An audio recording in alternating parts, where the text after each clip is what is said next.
let's start this event. Opening for this event will be provided by Dean and CEO of the Asian Development Bank Institute, Titsushi Sanobe. Dean Sanobe is development economist and obtained his PhD in economics from Yale University. His research interests are centered on the empirics of economic development, particularly rural industrial clusters, human capital, social capital, management practice, and so on. The full bio of every speaker available on ADBI website and also agenda, and will be posted, links will be posted in the chat box. Dean Sanobe, thank you so much for joining and providing opening remarks. Thank you, Dina. Good morning from Tokyo. It's great pleasure to welcome you all to the ADBI virtual workshop on energy transition from coal to low carbon future. The topic is timely and important globally, and especially for regions with heavy reliance on coal as a primary source of energy. The promotion of energy transition to a low carbon future is crucial to keeping the planet alive. Recently, an increasing number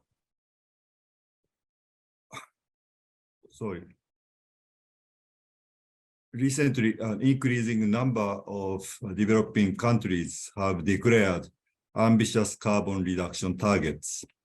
Yet, achieving these targets will be challenging in developing Asia, which is home to 90% of young coal-fired plants in the world.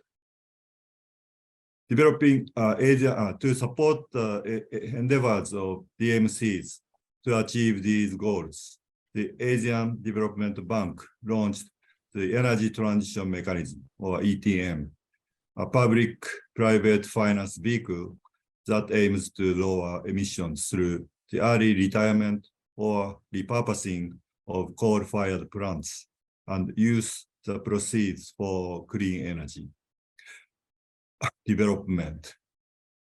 The ETM has the potential to be scaled up across Asia and the Pacific and beyond, and it could be the world's largest carbon reduction model. Decarbonization will be accompanied with both creation and destruction of jobs.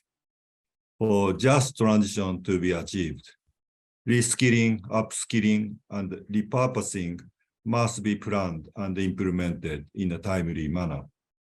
Both public and private sectors should develop strategies to manage the social and economic aspects of the coal phase out.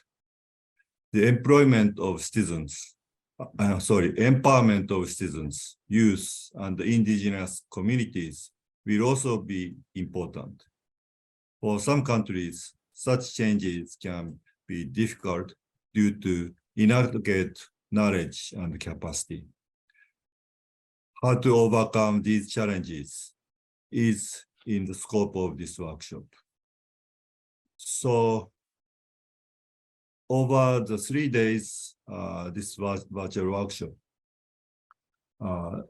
leading researchers will provide insight into the urgent issues such as the early retirement of coal-fired plants and the legal and policy framework that facilitate energy transition. So, distinguished speakers, thank you very much for taking the time to join us to share your valuable insights.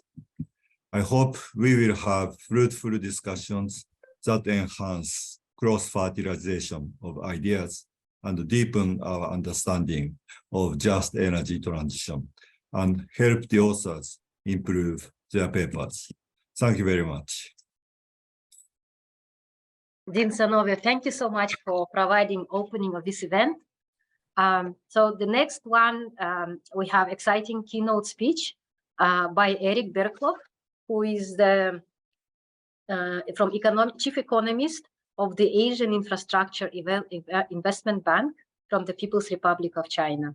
Erik Berghoff sets the vision on the strategy for economic development and leads the planning, implementation, and supervision of its work plan to support the bank's mandate. Just as a reminder, all full biographies can be visible from the chat link, and also agenda you can find in the chat link. Thank you. Erik, the floor is yours. Thank you. Can you hear me? Yes, very good. Yes, and now I'm trying to share my screen. What's going on? Let me see. It is fine. The screen is fine. Screen is fine. Okay, very good. It's not for me, but if it's fine for you, it's fine for me. So thank you very much for giving me this opportunity to develop some ideas on how to think about the sort of broader policy environment of this conference, and thinking about how this the net zero transition and the phasing out of fossil assets and so on, how that can be integrated into industrial policy, and how maybe particularly thinking about it in the context of Asia, how this industrial policy could look for the, and I'm focusing now on the emerging Asia. So see if I can get this to, it's not doing what I want, but we'll see if I can get this. Okay, so just to summarize maybe the main points, and then I'll come and explain you know where I'm coming from. So I'm going to focus on a few elements of this, what I call the industrial policy, for maybe industrial policies would have been more appropriate for emerging Asia. Of course, this cannot be something that is the same in each country. It has to take into account the local conditions and where the countries are in their development. But I'm going to focus on the role of global value chains, and they are key in my mind, both to competitiveness and decarbonization. And I'll explain a bit more why I say this. And then this global value chains policies and other industrial policies have to be integrated into a emission-driven industrial policy that really focuses on this net zero transition. So in a way, all the other objectives of industrial policy will have to be subsumed under this overall mission to drive net zero transition. And as I will explain, this will also help driving competitiveness. And the essential elements of that industrial policy is going to be pricing of carbon, and that is a difficult issue in many advanced economies, but it's an even more difficult issue in emerging economies. But it's critical, and I will explain why I think so. And then the other component, which I think is equally important, and we know that carbon pricing cannot achieve everything. We will need coordination across sectors, and we will need efforts by advanced economies to support the implementation of net zero policies in developing countries. Of course, developing countries have had very little role in creating the problem of climate change, and they need support. But the likelihood that they will get the support they deserve is going to be affected by to what extent they can advance policies that really achieve significant improvements in climate. And so let me just give you a sense of what I'm having some problems with my computer. So sorry. So the way I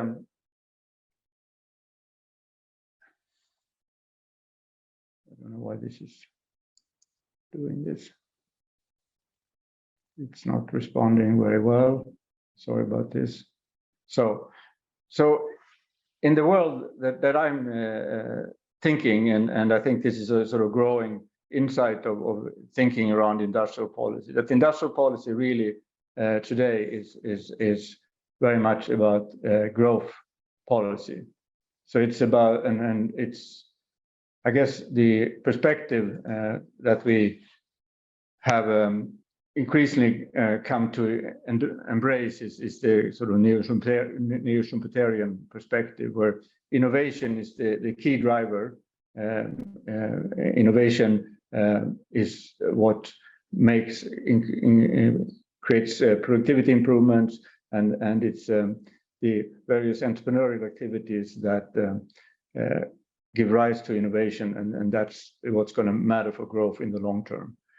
And of course, different countries are going to be in a different position relative to the world institutional or world technology frontier, and where they are is going to shape what kind of growth policy is optimal. They and they will have to, countries will have to adjust to much more quickly changing technologies at the frontier. So countries that are at the frontier will constantly have to adjust to these changes, and or in some cases, of course, drive these changes as well. And countries, as they come closer to this frontier, they will increasingly have to get more rapid development of technologies and more rapid innovation, and that's going to be something that many countries in emerging economies in Asia are going to go through in the next few decades, and are already in many cases involved in. And but they will also have to deal with, and that's of course where the connection to net zero comes in, and but also to other important environmental and social constraints, that these constraints are going to be much more binding for countries that are coming to the later growth. I mean, the countries that went through this in earlier parts or last century or even earlier than that, they didn't have the same environmental and social constraints, and that's what we have to see how we can help them go through that process. And so when I look at what is the growth challenges for emerging economies? Well, basically, I've focused here on two aspects which I think are critical. One is that the countries or companies in these countries are much more heterogeneous, and so you have a few firms that are on the frontier, but then you have a lot of firms, a long tail of also backward firms, and you have a lot of distorted dynamics. So not always that the kind of structural change necessarily leads to productivity improvements, and that's something that you will have to deal with. And that, of course, in turn is about upgrading and closing down firms. So firms that are far from the frontier either need to get serious upgrading or be closed down, and that's how you sort of move the whole economy closer to the frontier. And of course, you have to divest also from sectors that are relatively unproductive, and those elements of emerging economies are what we will have to struggle with. See if I can get this to move now.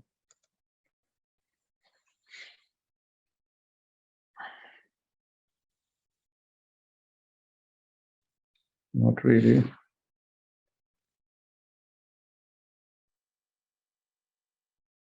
Very slow. Okay. So what are the main elements of industrial policy? If you have this kind of economy with a very heterogeneous firms and the need to upgrade or close down these firms and shift resources out of unproductive sector, well, what you can say in this kind of situations is that, given the need for innovation, and here innovation is more perhaps about bringing in new technologies into your economy, adapting them and so on, maybe more than just genuine innovation. And in those situations, maximum competition may not always be good. So you'll have to think about having some rents left for stimulating innovation. You need to have widespread coordination, particularly when you want to phase out sectors that are unproductive. A lot of the financial mobilization is going to come through banks rather than from markets. Technology transfers are going to be essential, because what you really want to do here is transferring already existing technologies and making sure that they are changing things in your economy. And as I said, a lot of focus on reallocating resources from unproductive to productive sectors. Of course, here also improvements in management skills will be extremely important, and investments in that is going to pay off. And so all those things are sort of essential elements of industrial policy.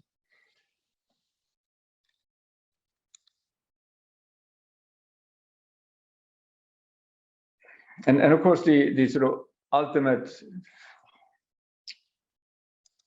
I don't know what's,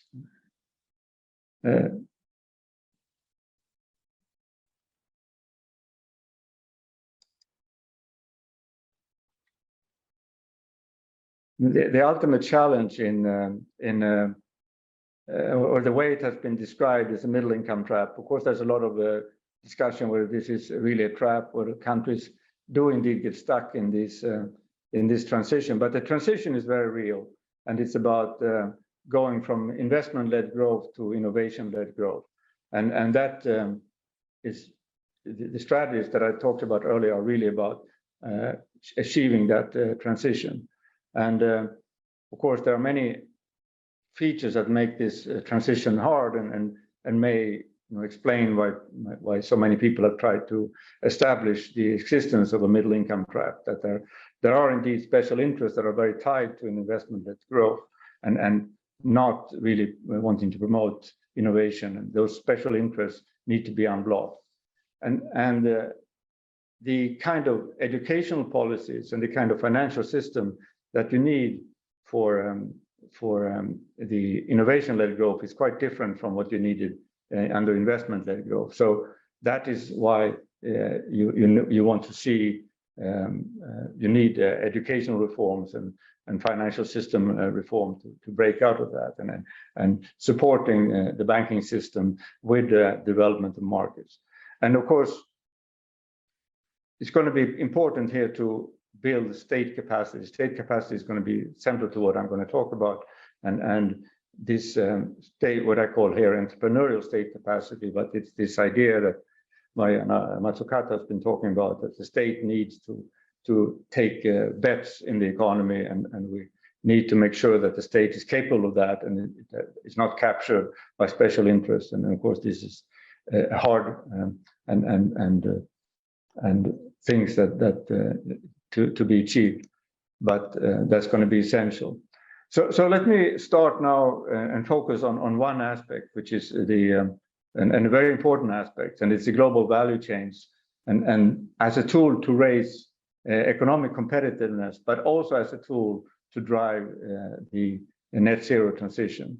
And of course, we have seen in Asia in particular how many new economies have been able to join global value chains, because the barriers to entry have become down, because you don't no longer have to produce a whole car, but can produce smaller parts of cars, and that has created new development pathways for many emerging economies.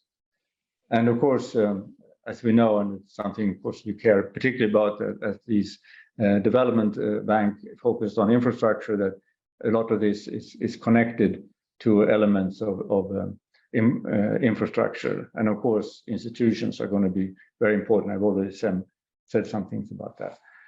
So here is just a picture showing the share in the world GVC exports, and you can see that basically since the 1990s, the share of advanced economies have come down, but the share of emerging economies have come up. And as you can see, it's not only, of course, China is an important part of that story, but you can see it's not only China. Actually, the rest of the emerging world has increased almost as much as China in terms of their presence in global value chain.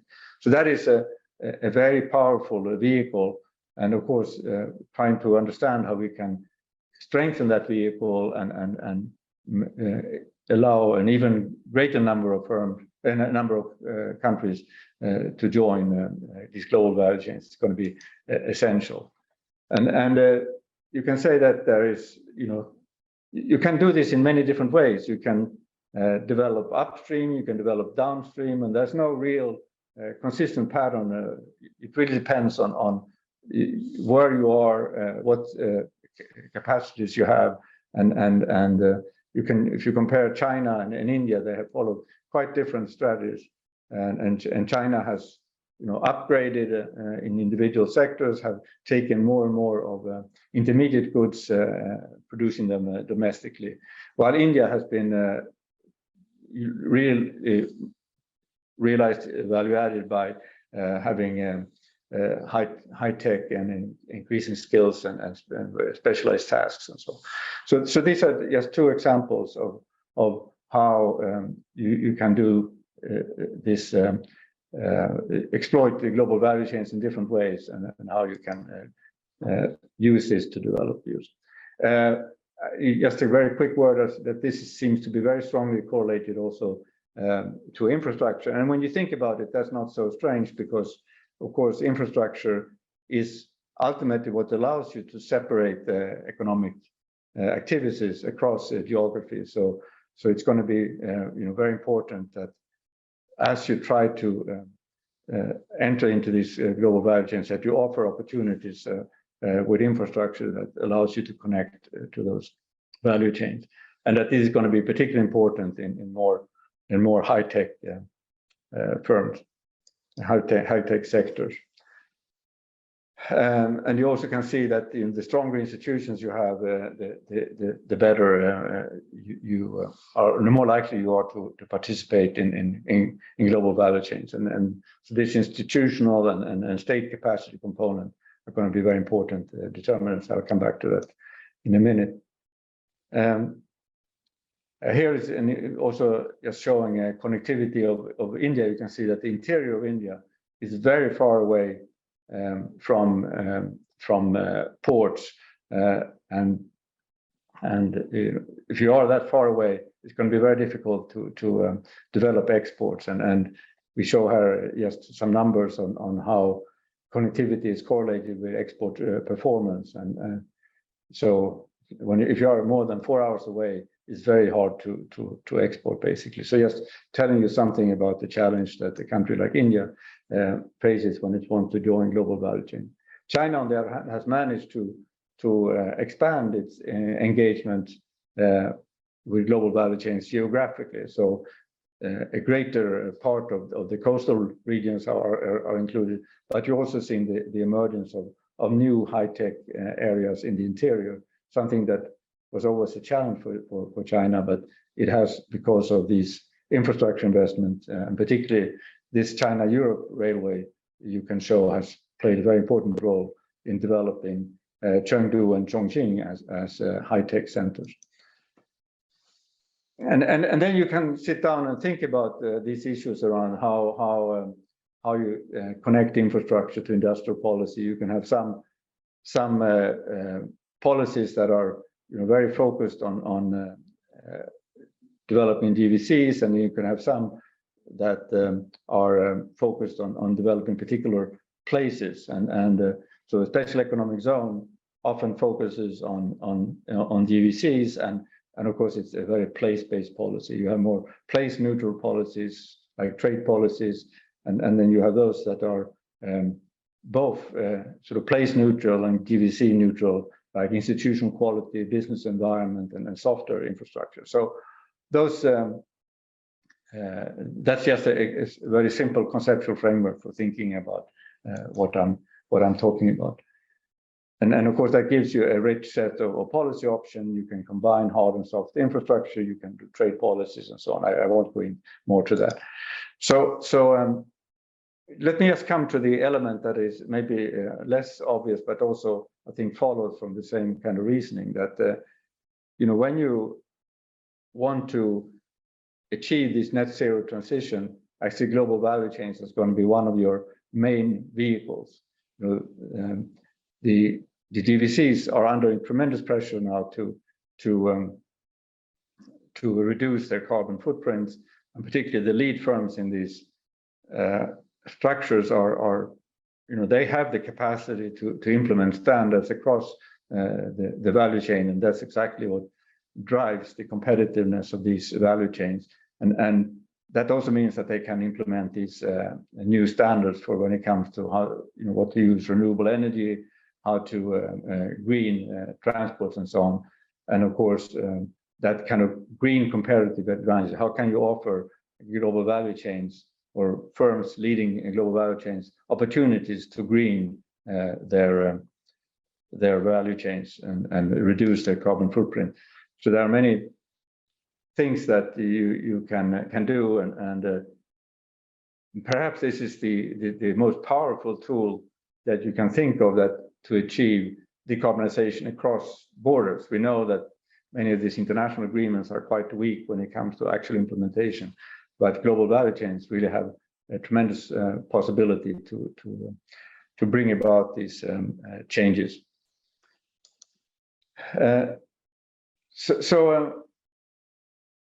I'm going to focus now for the few minutes that I have left on how to achieve net zero emissions and using emission-driven industrial policy, and where you try to coordinate across all parts of the economy, and how you can, how you have to build state capacity to be able to do that coordination, but also to implement carbon pricing, which is going to be very important for process.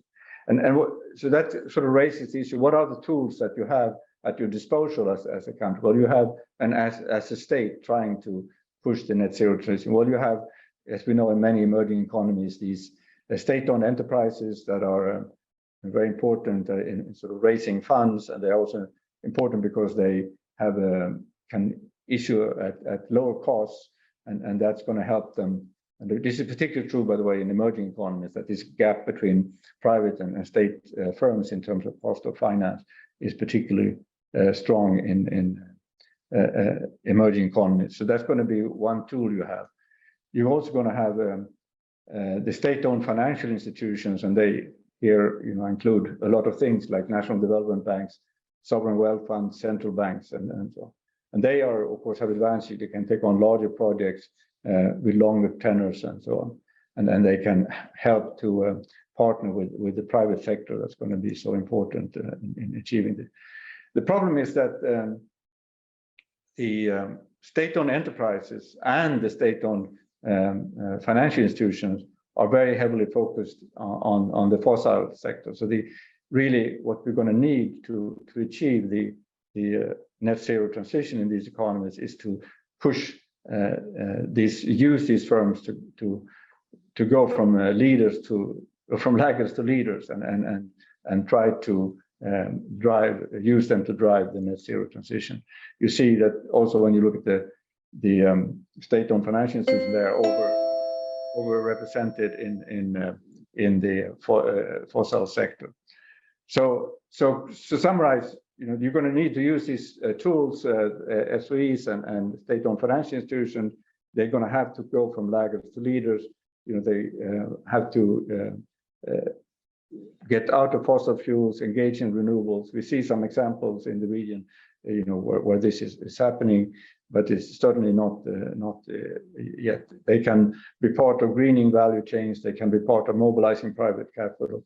But what we really need fundamentally is what we have tried to achieve for a long time is true reforms of these of governance of these institutions. And now we have another reason why we should push this agenda. And of course, it's something that ADB and ADBI has been writing about for a long time, and I think that is going to be even more important now because of the net zero transition. I won't say more about this. And also here, we are not talking really about new innovation. This is an example of green innovation, genuine innovation, this is new patterns connected to green. You see that there is not much going on in emerging economies, with the exception of China. And of course, we shouldn't expect too much there in the short term. Of course, the longer term, we want everyone to participate in this, but this is going to take some time. So really what we need now is to push innovation and adoption of these new technologies in emerging and developing. We're going to need carbon pricing. Carbon pricing is important not only because it pushes the I need to hurry up. I think the pushes the costs of producers and consumers, but also because it gives incentives to innovate. So let me go quickly to my final slides here.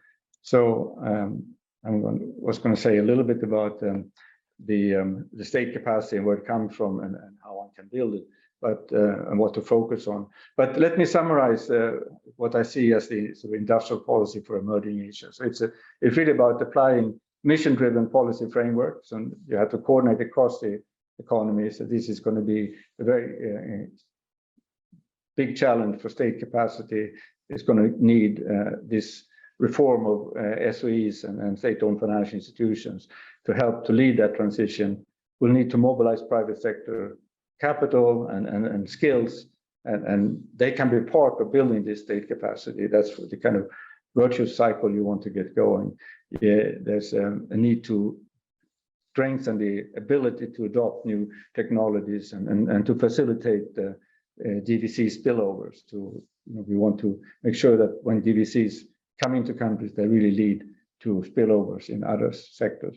We can lean on DVC-led firms or lead firms to bring finance and technology to decarbonize.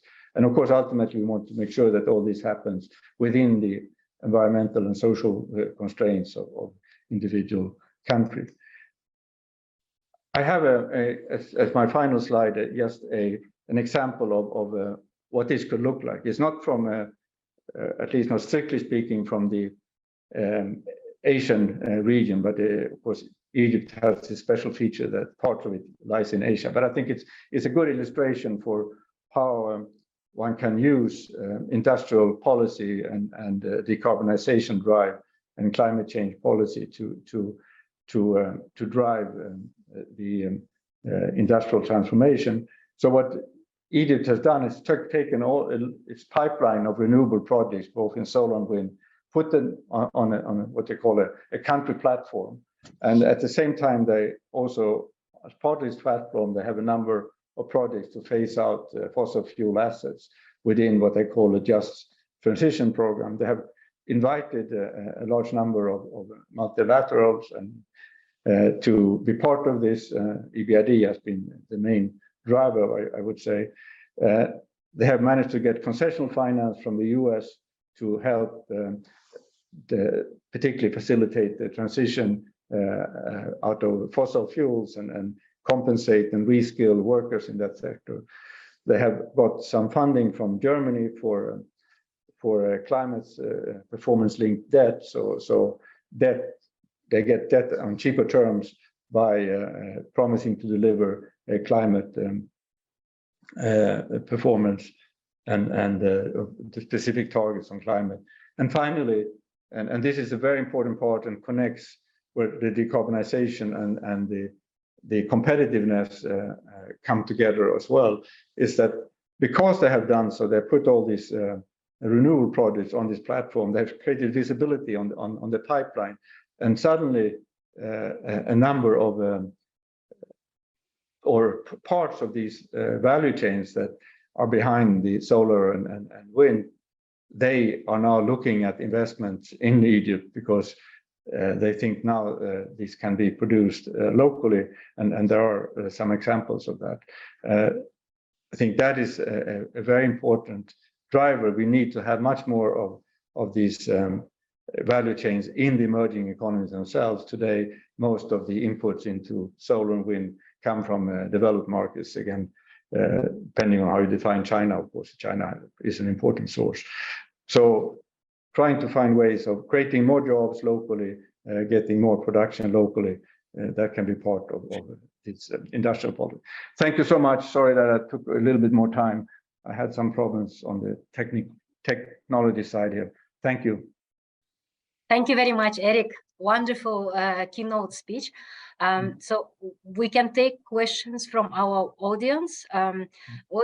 Participants can enter questions in Q&A box, and speakers, anyone can just raise their hand if they want to ask question live, or you can even unmute your microphone and say you have a question.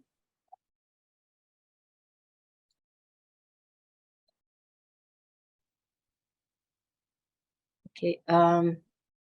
So while we are waiting for questions, okay, maybe I'll take this opportunity to ask my question first, Eric. Yeah. Thank you very much, especially the last case from Egypt. I thought you will talk a lot about China because you're from People's Republic of China, but you gave wonderful example from Egypt and their program for phasing out fossil fuel with just transition. So I talked to some countries like fossil fuel dependent countries, because they so many years they used to relying on the fossil fuel, which is super reliable, right? You can burn more when you need it. It's not like intermittent renewable energy when you rely on Mother Nature, sunlight, clouds, and wind speed, right? So fossil fuel, the main advantage, it's super reliable. So for the Egypt program on this phasing out fossil fuel, and particularly making it just transition, what do you know of what challenges they faced and how they overcome these challenges? Yeah, no, so this is, it's of course very true that still we are only part of the way when it comes to solving these intermittency problems of solar and wind, and we have, I think, battery technology is improving all the time, and certainly that's something that Egypt also is thinking about how to improve storage. But there are also other issues that we need to think about. We have been fortunate to have an almost unbelievable development when it comes to prices on renewables, and today in most places renewables is very cost competitive. But the problem is, as you allude to, it's not only about storage, it also needs to be, to get the full benefits of renewables and solar and wind, it needs to be integrated to an energy system that allows you to, you want to have the smart grid features. You want to be able for customers to regulate their own consumption. You want to be able to get these individual windmills or solar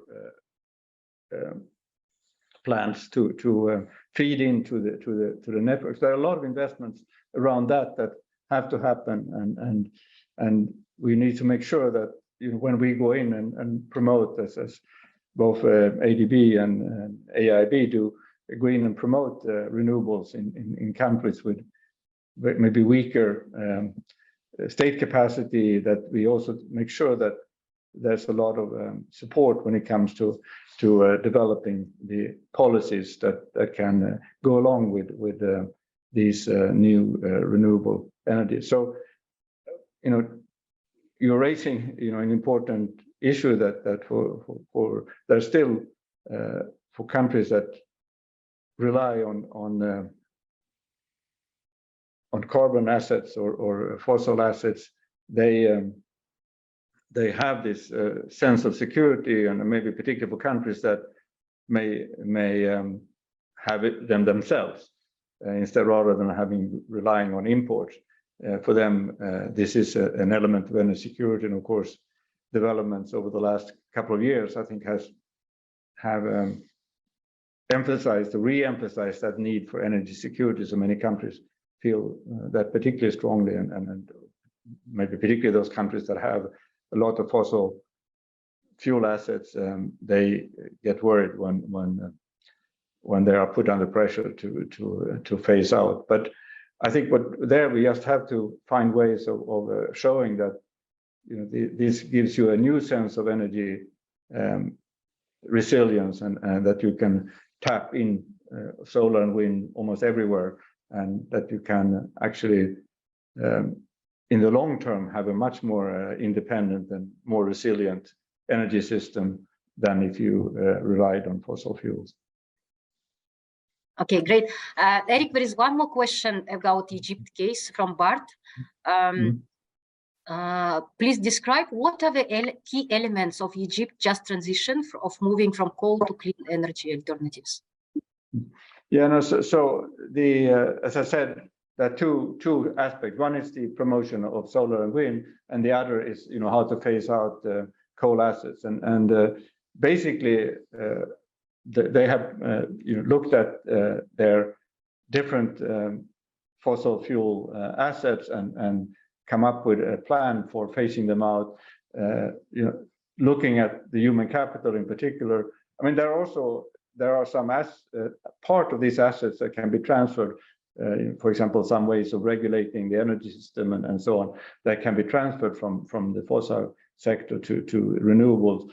But the most important and the most difficult part is the human capital, and that's of course also where you get popular resistance to the net zero transition. Is that particularly in areas that depend a lot on coal production or oil extraction and so on. There you need to find ways of either reskilling and I think there is some good evidence now that reskilling is possible, but also maybe in some cases you just have to think about these as sort of social programs that help early retirement or just help these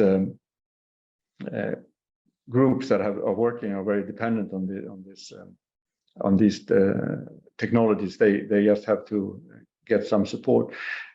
Why this is not only important because we care about those workers, but it's also because we, in order to get state capacity, I didn't talk about that so much now, but state capacity ultimately comes from trust and the willingness to kind of believe that government can help you solve some of these issues and can help drive the net zero transition.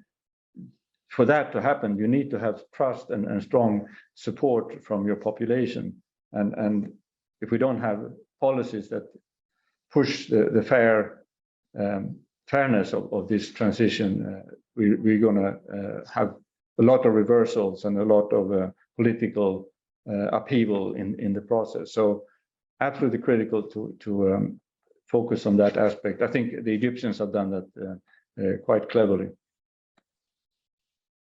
Great, thank you so much, Eric, for sharing with us this Egypt's case. And I think that could be irrelevant to developing Asia as well. One more question from audience. What specific SOE and financial reform measures would most catalyze the innovation-led economy, which you mentioned? Yeah, so let me just say, you mentioned Egypt before, but actually there are similar platforms being implemented in Indonesia. Vietnam is working on one, and so on. So I think this is something that is coming, and I think this idea of putting your whole sort of energy system on a platform and looking at it, how it has to transform and make it visible for outside partners, both multilateral development banks, but also countries that are looking to promote climate transition or energy transition in the emerging and developing world. So on the question on which aspect of SOE, so SOE. So let me maybe emphasize one thing, which actually this is a lesson from China. We are based in China, but we actually do most of our things outside China. Particularly India is our largest single country. But let me give you one lesson from China that I think can help with SOE reform, is that when China did its initial reforms of SOEs, there was a lot of focusing on privatizing, making them more competitive, and so on. That actually turned out to have a lot of impact on productivity and efficiency of these enterprises, but it had almost no impact on their environmental behavior.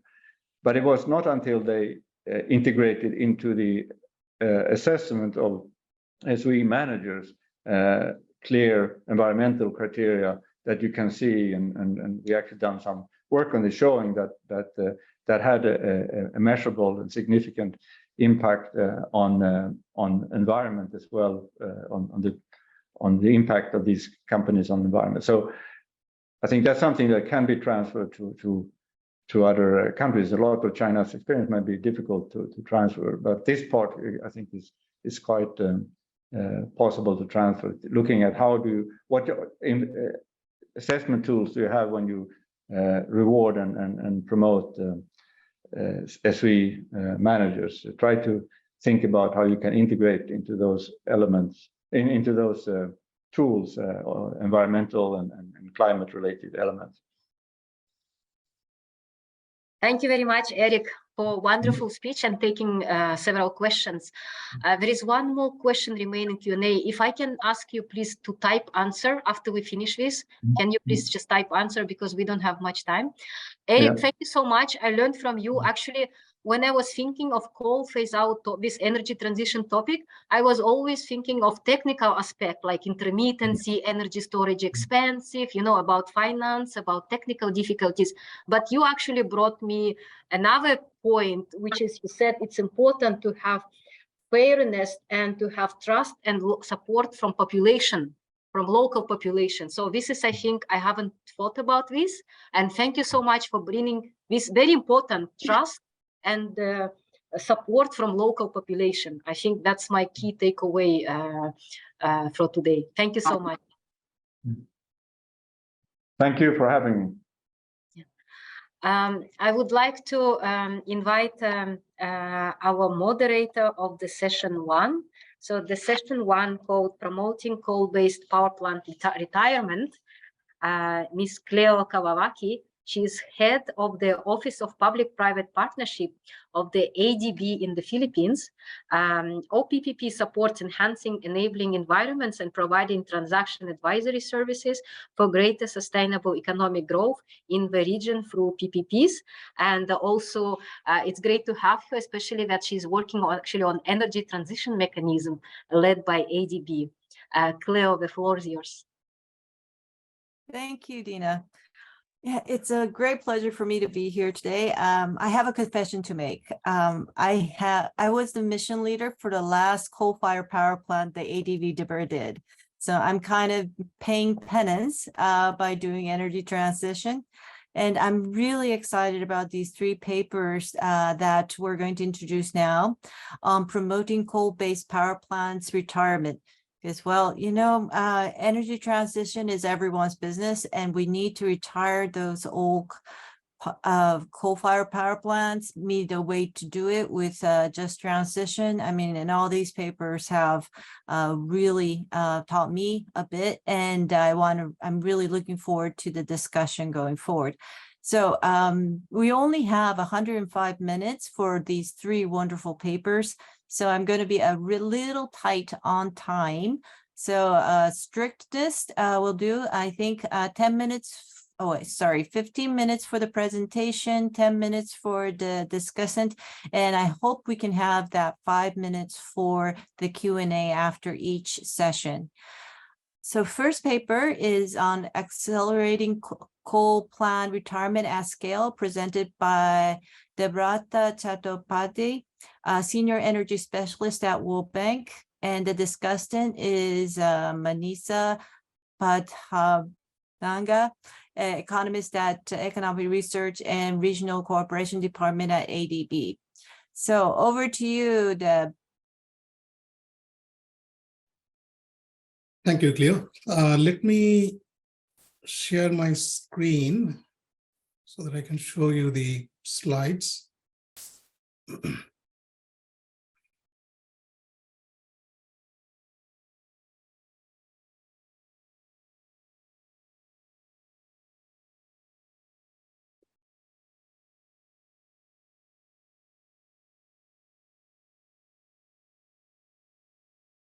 I hope you can all see the slides. Yes, perfect. Excellent, thank you. So yeah, I'm going to talk about accelerating coal retirement at scale. And this is a paper which is based primarily on the insights we gained from the World Bank's participation in the Accelerating Coal Transition program, of which ADB is also a partner. So today I'll sort of quickly take you through some of the sort of typologies that we have developed. And just to link it to some of the discussions we already had on the topic, we heard about energy transition mechanism. We have been following some of the coal plant auctions in Germany and so on. But then we kind of like struggled internally, at least within the bank, on, like what does it all mean, and do they complement all these mechanisms and auctions and other bits and pieces? Do they actually complement each other? How do they connect with each other? So let me give you a little sort of context. So we are talking about, just to give you a sense of this magnitude of the problem, that there is 2,100 gigawatt coal capacity globally. So that's spread across 2,500 plants. More than 2/3, 70% of them are actually in China, US, and India. And in financial terms, we are looking at something like about $500 billion just to phase out coal. So about like $250 billion on actually retiring coal, cleaning up the place and all that, and at least $250 billion on stranded asset payment. And that's actually a minor part of the overall cost of this transition, because to replace all of that energy, you are looking at trillions of dollars. In China alone, 7-8 trillion, and possibly a lot more once we add up for the rest of the world. So we have a very significant problem at hand. We are looking at sort of typical retirement option, which is kind of like sell the scrap at about $0.05 million per megawatt and build a bigger unit. That used to be the sort of proposition. Now that we have probably permanently struck off as an option, which means that we have to actually find some way to compensate the owners for that asset, find jobs for people. We also touched upon that issue a few times in the previous two speeches. And one of the emerging alternatives is that we can repurpose the site, which means you can actually use the site for actually lots of other things, including energy generation. But this is, like a very specific option that would depend on the location of the plant.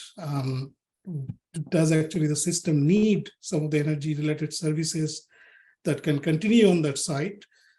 Is the site relatively cheap from a real estate perspective? So it's an option. It's an option that we are pursuing quite vigorously in a number of countries, including Indonesia, India, South Africa, among others. But it's a very, there are like so many preconditions that you see some of those things. So the question is, what other options exist? And this is where I'll go to the list of options in a minute. But why are we actually discussing this very briefly? Because I think countries need to articulate policy responses.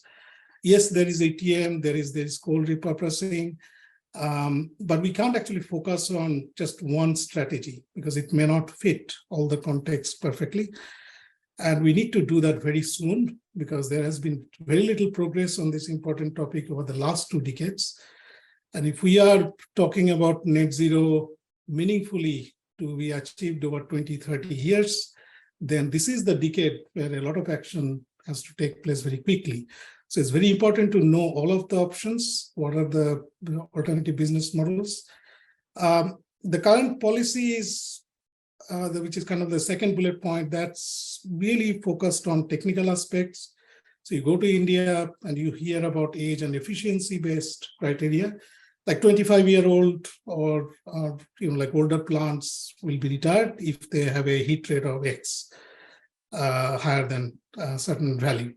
Now that we have actually studied, we concluded that's not going to actually lead us to an accelerated regime for coal plant retirement, because we will be waiting for a really long time.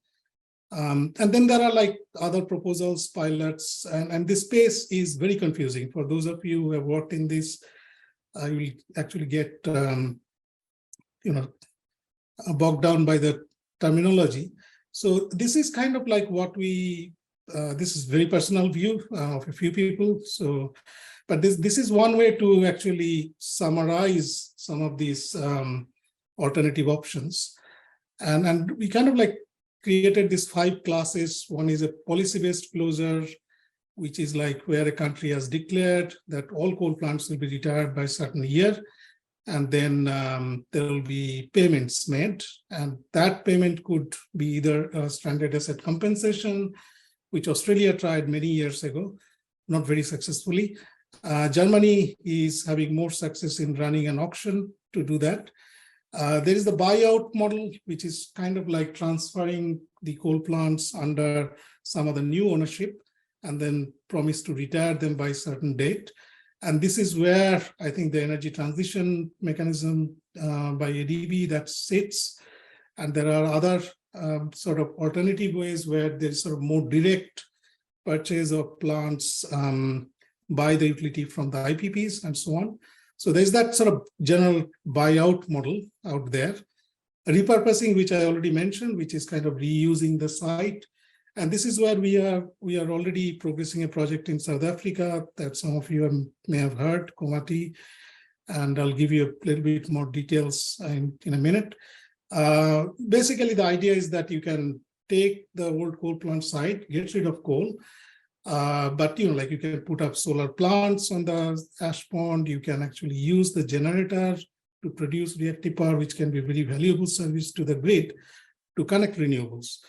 And then you can keep in that process about 20% of the jobs. So it sort of ticks a few boxes, but as I alluded to before, that it's still a limited option. You can't actually repurpose every single plant for energy at least. Then there are like other options like swap with RE. So this is kind of being tried in some cases where a particular buyer of electricity had a contract with a coal company, and the sale coal company might actually go into renewable generation business. This is happening in India, for example, with NTPC, and they might be willing to swap the coal contract with a renewable contract. Again, like this is very specific to each particular case. And then we thought, like there are elements, attractive elements of each of these 4 models. So maybe we can come up with something like a hybrid to combine the good features of all of those. So these are kind of like the 5 sort of models. There are possibly more models out there, possibly different ways of combining them. This is what sort of just I thought I'll spend a minute giving an example of the first one, the policy-based closure. So this is the result of the German auction from last year, I think, and this is showing on the left hand how many megawatts are being sort of auctioned off and what is the maximum price. So the way the auction has been run is that there's a maximum price. So if you decide to submit your plant early and retire, you'll get a higher price. So that's why 2020 has about 160,000 euro per megawatt.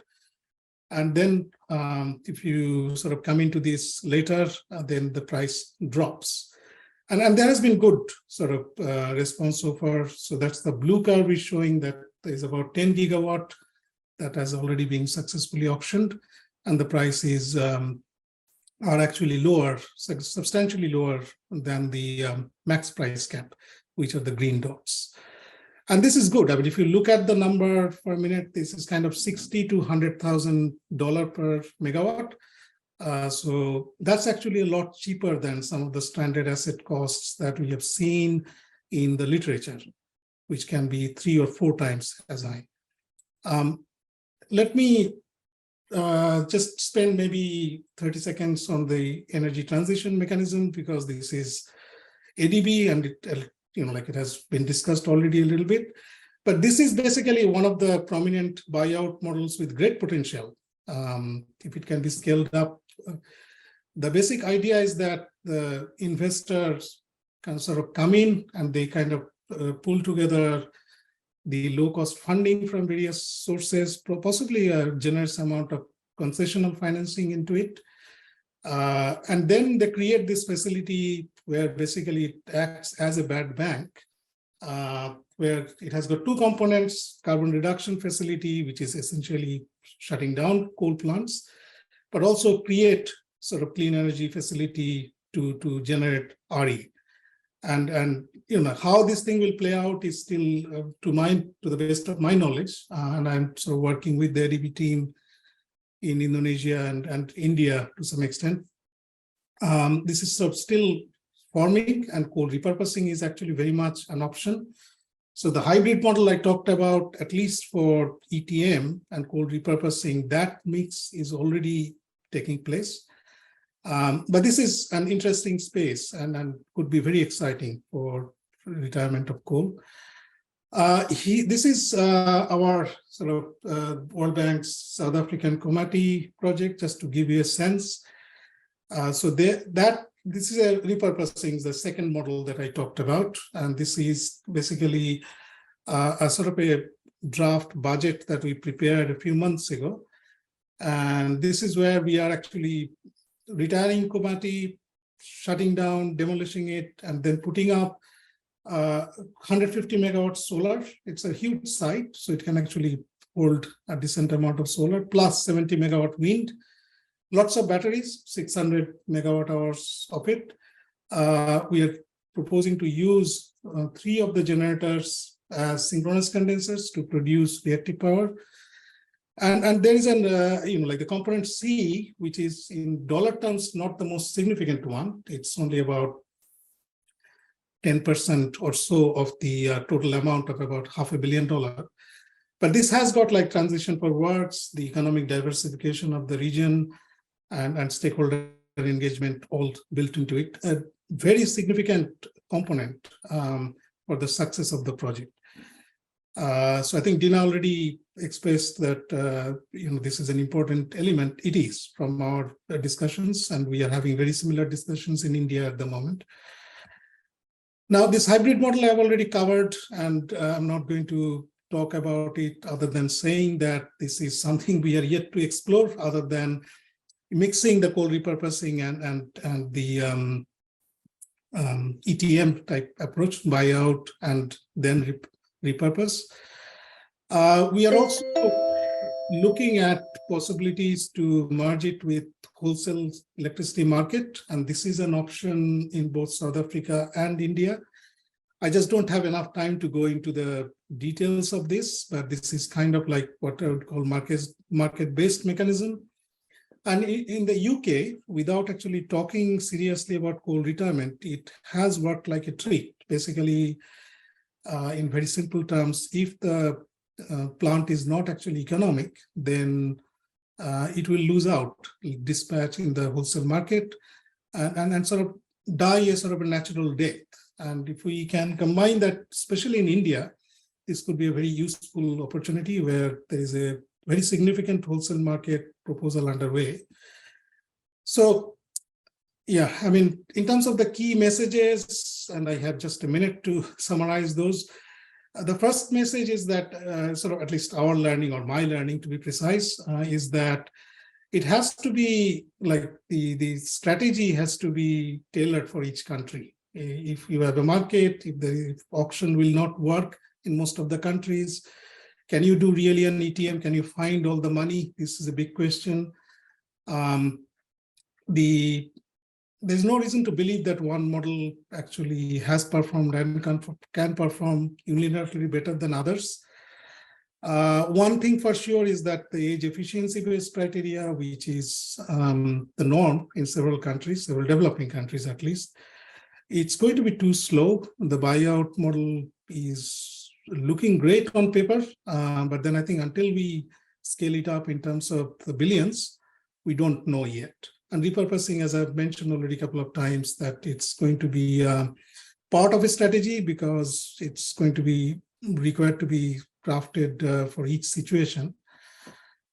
Just one, if you allow me for 30 more seconds, the very last slide is that we kind of like we are working towards sort of a general framework that needs to be sufficiently flexible to accommodate. So this is another way of saying that, you know, like in the hybrid model may have actually the best chance to succeed. And the very last point, it's a very long one, I'm not going to cover it.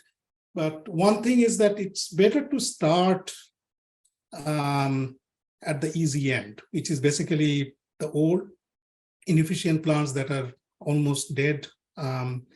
We have a far better chance of knocking them over than trying to shut down sort of 5-year-old plants. That's pretty obvious, but you'll be amazed actually how much confusion exists in that space. But that's kind of like, that's clearly emerging as one of the sort of commonsensical conclusions from a lot of discussions. So I'll stop there. Thank you very much, and happy to take any questions. Back to you, Cleo. Thanks. Thank you, Deb. Okay, so can we go to with the discussant, Manisha? Thank you, Cleo. Let me just Should share I my stop screen. sharing it?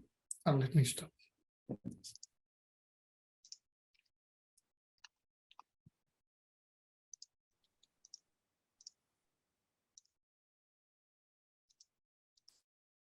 Okay, I hope you can see my screen.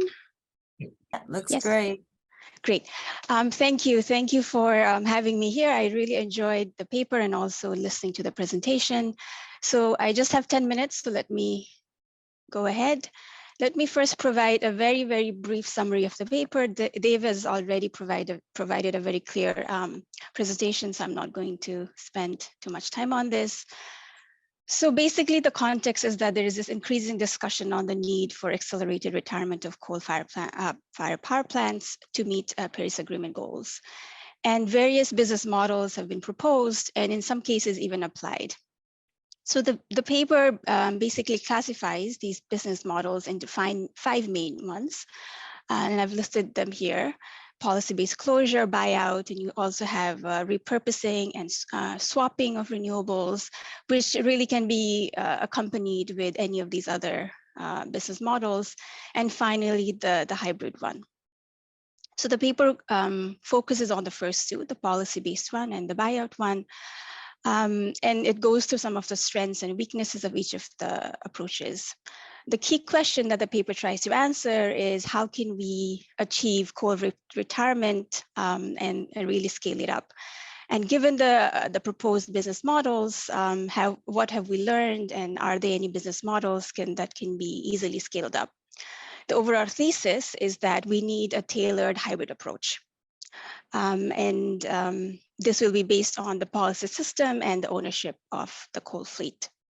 So let me just run through this example that the paper covers. So the authors provide an example of a possible strategy for National Thermal Power Corporation, India's largest power utility. So you can see here, strategy first is to retire older fleet based on some age or efficiency criteria. Then you use concessional financing to both repurpose the units where possible and also build renewable capacity. Then you swap out incumbent coal contracts with renewables through a transparent and a competitive approach. Then you rebalance the remaining coal.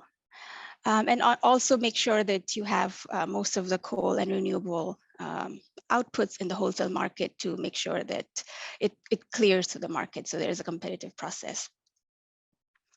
Okay, so I would like to just raise 3 issues, 2 questions and one, 2 suggestions and 1 question for your consideration.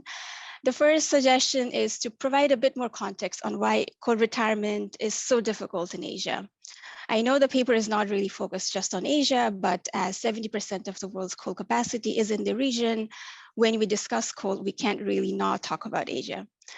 So the paper hints at the difficulties at different places, but a more explicit discussion would really help the readers understand the complexity of the issue. So for example, coal is still the primary source of energy in the region. It provides about half of primary energy in developing Asia and about 60% of electricity. 70%, like I said before, of the coal-fired capacity in the world is in the region. And this 50% is actually just in PRC, and about 11% is in India. And the other big problem is that a majority of coal-fired assets in PRC in India are relatively new. So about 73% of coal power plants in China and 75% in India have operated for less than 15 years. In comparison, in the rest of the world, about 27% of coal-fired capacity is about less than 15 years old. Then you also have this context of decreasing renewable cost that Eric also kind of hinted at at his talk. So coal is no longer the cheapest source of power in many parts of the world. I'm sure you've seen this chart, the first chart on the slide. Renewable energy costs have been rapidly declining. So the levelized cost of electricity from solar and wind have really come down in the last decade or so. So according to IRENA, in many parts of the world, solar and wind power are now the cheapest source of electricity, while renewable power the default option for new capacity. India and China have one of the lowest installation costs in the world for solar and wind. The second chart shows you that about 60% of coal plants across the world are now considered uncompetitive, and this will increase to 73% in 2025. So you have declining renewables and coal plants getting more and more uncompetitive. However, the problem is that much of these coal power plants are insulated from the market pressure. So according to RMI, 93% of coal plants are insulated from market pressure through long-term contracts, such as power purchase agreements and other incentive structures. And so they just pass along these costs to consumers or taxpayers. So without any intervention, coal power plants will continue to operate for the next 20 to 30 years. Finally, another major issue is that some of these economies are entrenched in coal. So from mining and other coal sector jobs to dependence on taxes from coal. For example, Jharkhand, one of the poorest states in India, is deeply dependent on its coal sector for jobs, for pensions, for state and local government revenues, etc. So a bit of this context in the paper would provide rationale for why we need innovative mechanisms to retire coal at scale. So that was my first suggestion. The second issue is a question. So is policy-based closure possible in regulated markets? So going to this example that the authors have cited in the paper, the first point here, retire older coal fleet that meets age and efficiency criteria. And this is not a rhetorical question. I'm very interested to understand how this would work. If you have a watertight PPA, for example, how would you force some of the coal power plants to retire? If you have any thoughts about this. The second issue on this is also that if you use such an efficiency and age criteria, you would only be really targeting old power plants. So how do you deal with the younger ones and how do you shorten their operating life? The final issue that I have been struggling with is swapping coal contracts with renewables inherently seems to be contradictory to a transparent and competitive procurement of renewables. So I would be glad to hear if Dave and others have kind of thought about this and explain that a bit more. I think went back. So I agree with the authors that a tailored approach is required, and really the right business model will depend on a number of variables, such as if the coal power plant is operated in a regulated versus a deregulated market, if the asset is owned by an independent power producer versus a state-owned enterprise, because a cash-strapped SOE will provide a different set of challenges from an independent power producer with their watertight PPAs. And so we'd require different solutions. There may also be different solutions required based on the demand and supply context. So is there excess capacity, or is the country capacity constrained, like in much of Asia? And finally, social issues regarding mining sector jobs, etc. Okay, let me move on to the final issue. So the paper characterizes ADB's ETM as a buyout model. So before I say anything about the ETM, let me first say that although I work for the ADB, I am not part of the ETM team. So I'm not representing the team's position or ADB's official position in this. This is just my own observation based on what I know about the ETM. So this chart shows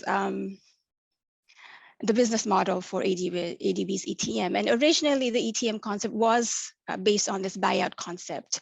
And that's the first column you see in this chart.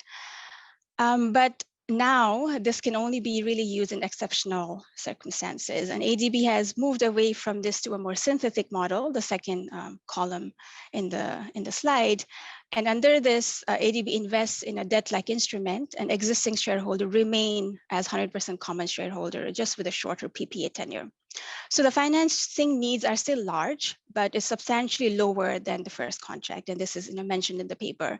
This also addresses this other important point made in the paper that concessional finance cannot be used to operate coal after the ETM entity purchases it. So again, this may not be such a big constraint in case of the synthetic model. That's all. Thank you very much.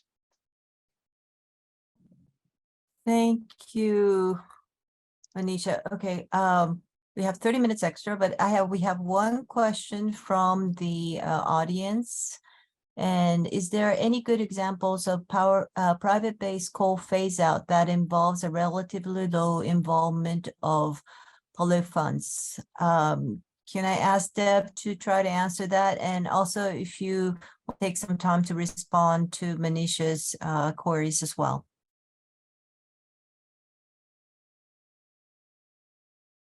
Sure.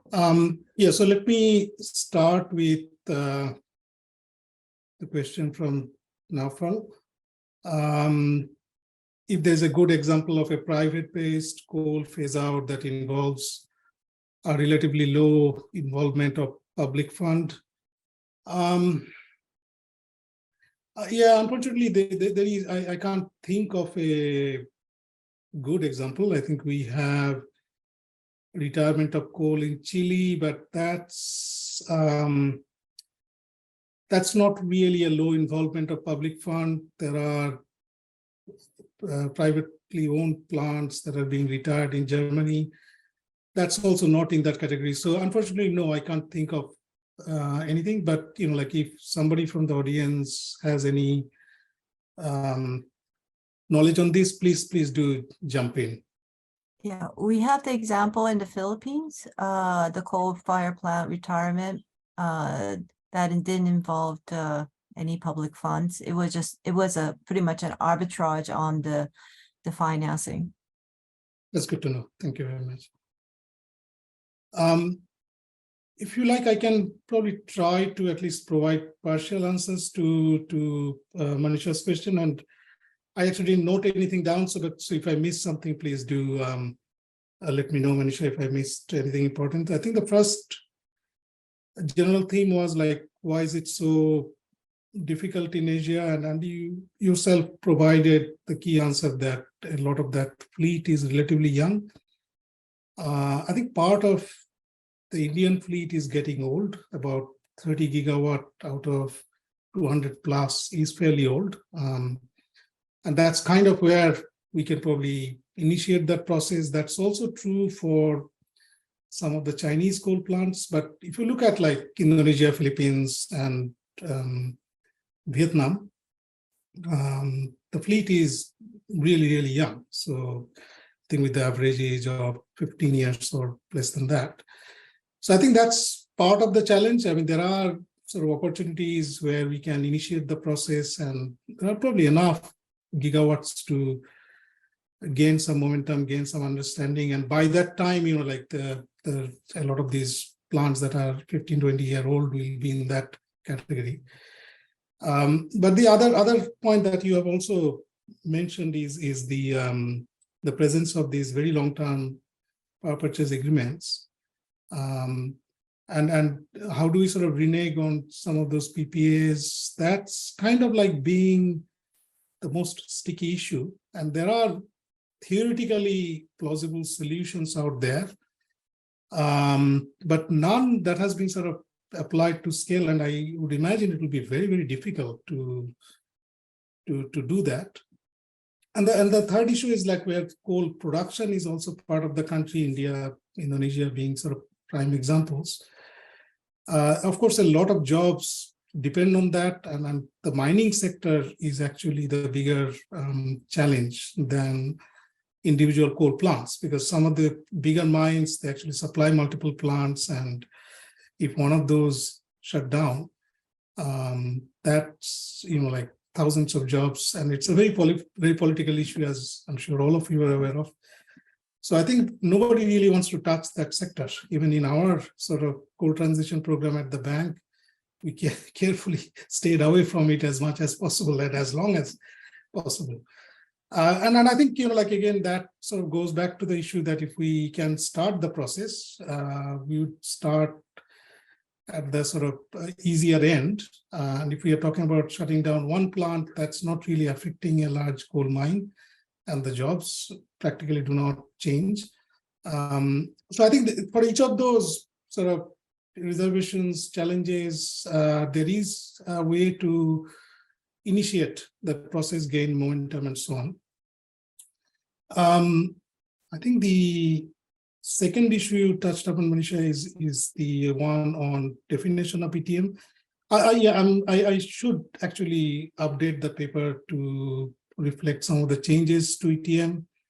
I'm aware of some of the changes. I think it's a very moving target. I think its definition, complexion is changing almost on a monthly basis, and each time I discuss, there's something new I learn. So it is, like from the original buyout model, it has moved on quite a bit to a sort of a softer and more flexible structure. It's sort of now including the coal repurposing. So I think the initial sort of issues that it had as a purely sort of a buyout model has definitely sort of softened quite a bit. So I totally accept that, and I should actually reflect that in the updated version of the paper. I forgot, I think, the third issue, Manisha, if you can help me, please. Actually, I think you've covered it. So the first one was about providing context. The second one was about how do you use this strategy? So you talked about the PPAs and whether, there's a way to get around them. But the other issue that it raised was swapping out coal contracts with renewables. That inherently, to me, seems like you're giving a contract to existing coal power plant owners. So how do you make sure that that is transparent and is done through a competitive process? Yeah, so let me try to answer that. And this is kind of purely at a thought experiment stage. We have not broached the topic with really anybody. So it's a thought experiment in the sense of actually piecing together different components of it. But let me go back to the sort of Indian example of NTPC that you have already cited. And it doesn't have to be NTPC, it could be any of the states really. But that being sort of a single sort of the largest coal fleet who have already started very seriously investing in renewable. In some of the states like Himachal Pradesh, the state wants to go green, and there's about 250 megawatt of coal contracts that's actually on its way.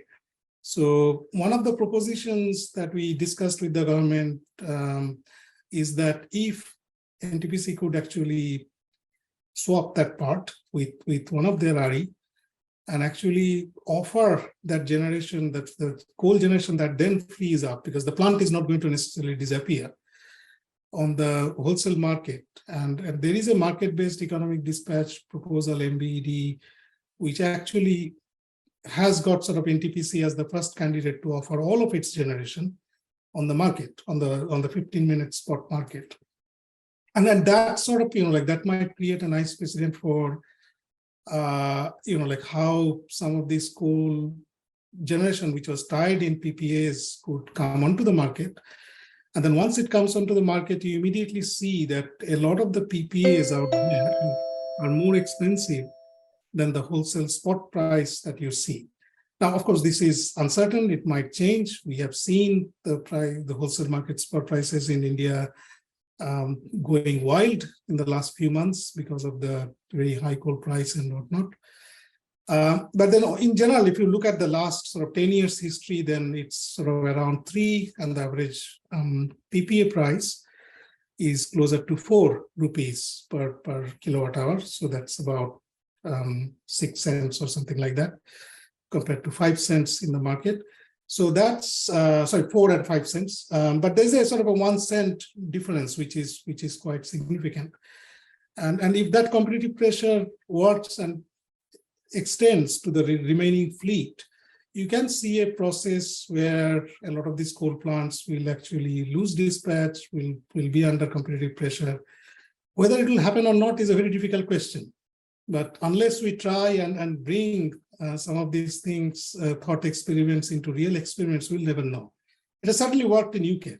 I mean, in UK, like they celebrate too often about how wonderful they are being with shutting down coal plants, but it's really the market that did the job. It lost to gas, and they became old, and we are really shutting down very old coal plants. Yeah, But, I think you've answered the question that was another question that was from the audience. The non-competitive coal power is 73%, even though concessional finance is necessary to promote renewable energy. Could you elaborate on that? Basically saying that the non-competitive coal is the old coal-fired power plants, right? Where it's less efficient, therefore the cost is more.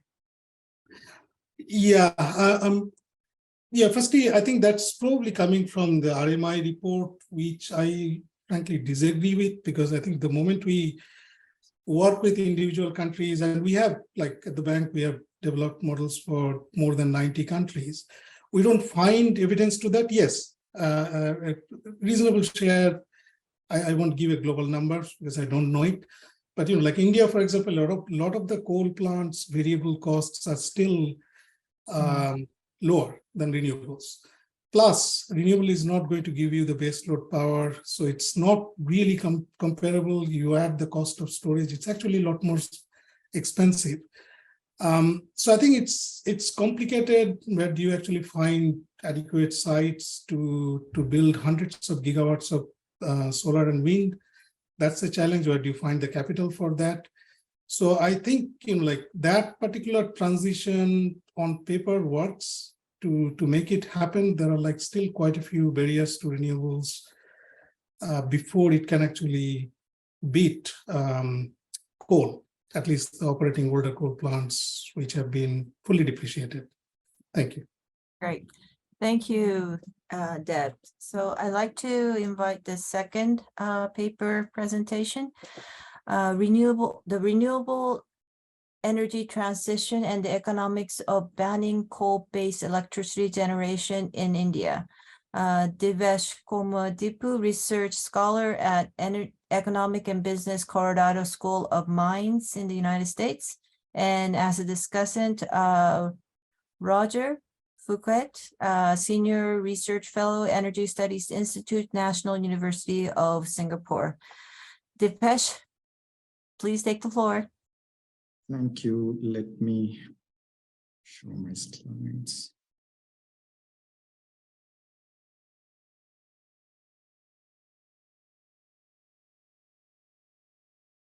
Okay, kindly let me know if you can see the slides.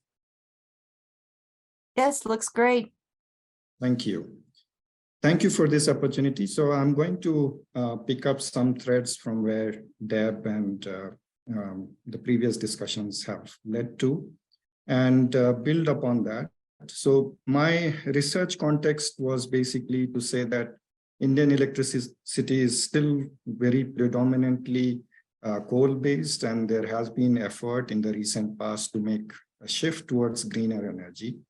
But India also feels trapped in its tension between providing green energy versus the development imperatives in terms of access to affordable electricity, and of course, the climate change risks.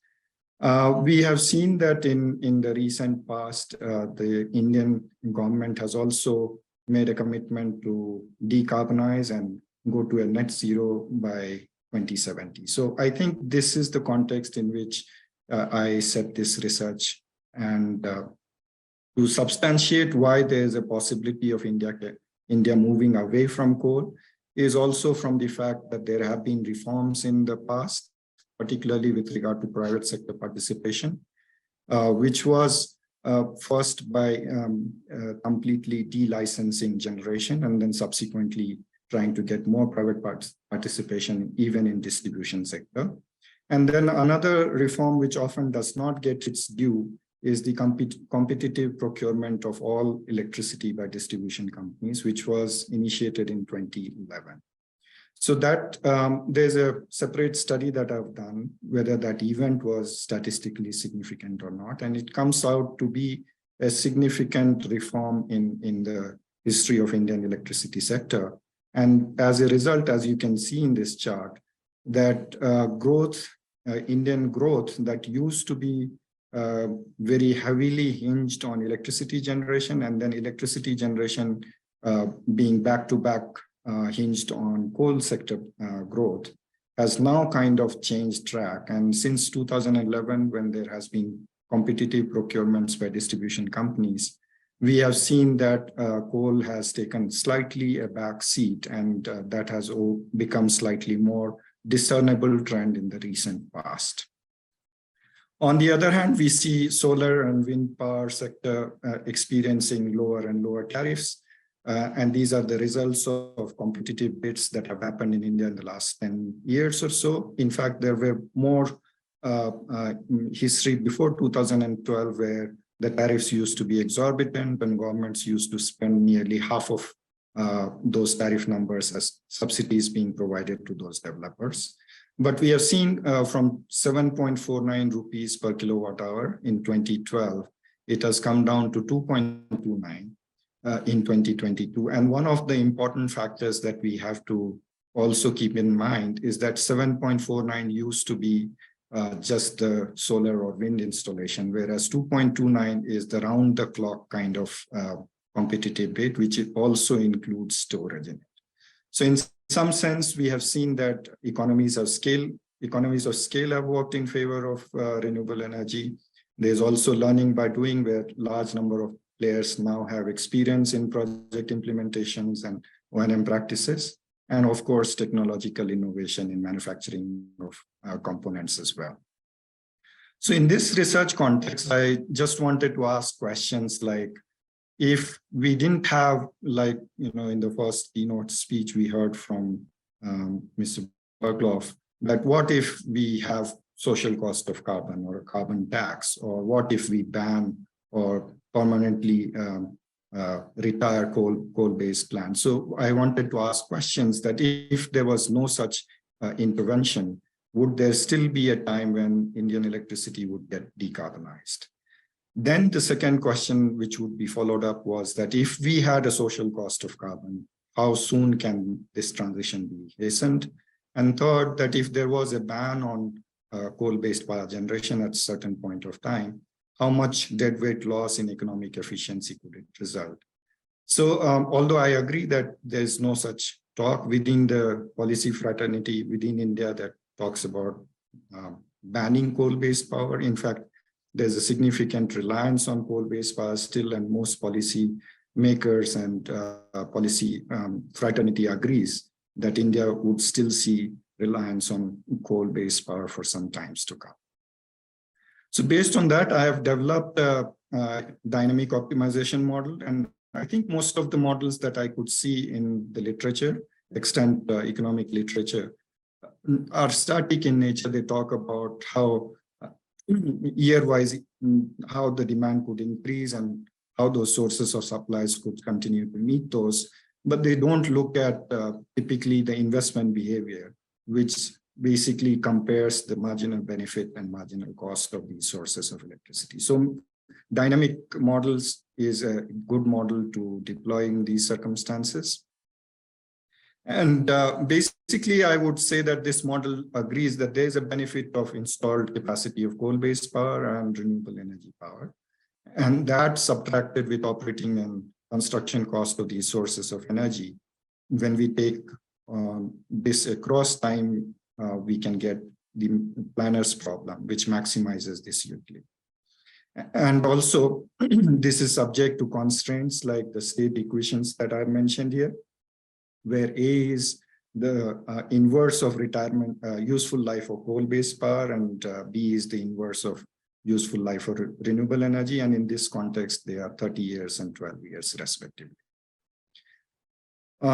First best solution, as we typically see in economic literature, is based on applying social cost of carbon, which can be at the source of carbon emissions, and then we could then see that the economic choices that investors make will then reflect those marginal benefits and marginal costs. So based on the mathematical equations, writing Hamiltonian and Kuhn-Tucker conditions, and we take the first order condition, which gives us the marginal benefit of coal-based power and marginal benefit of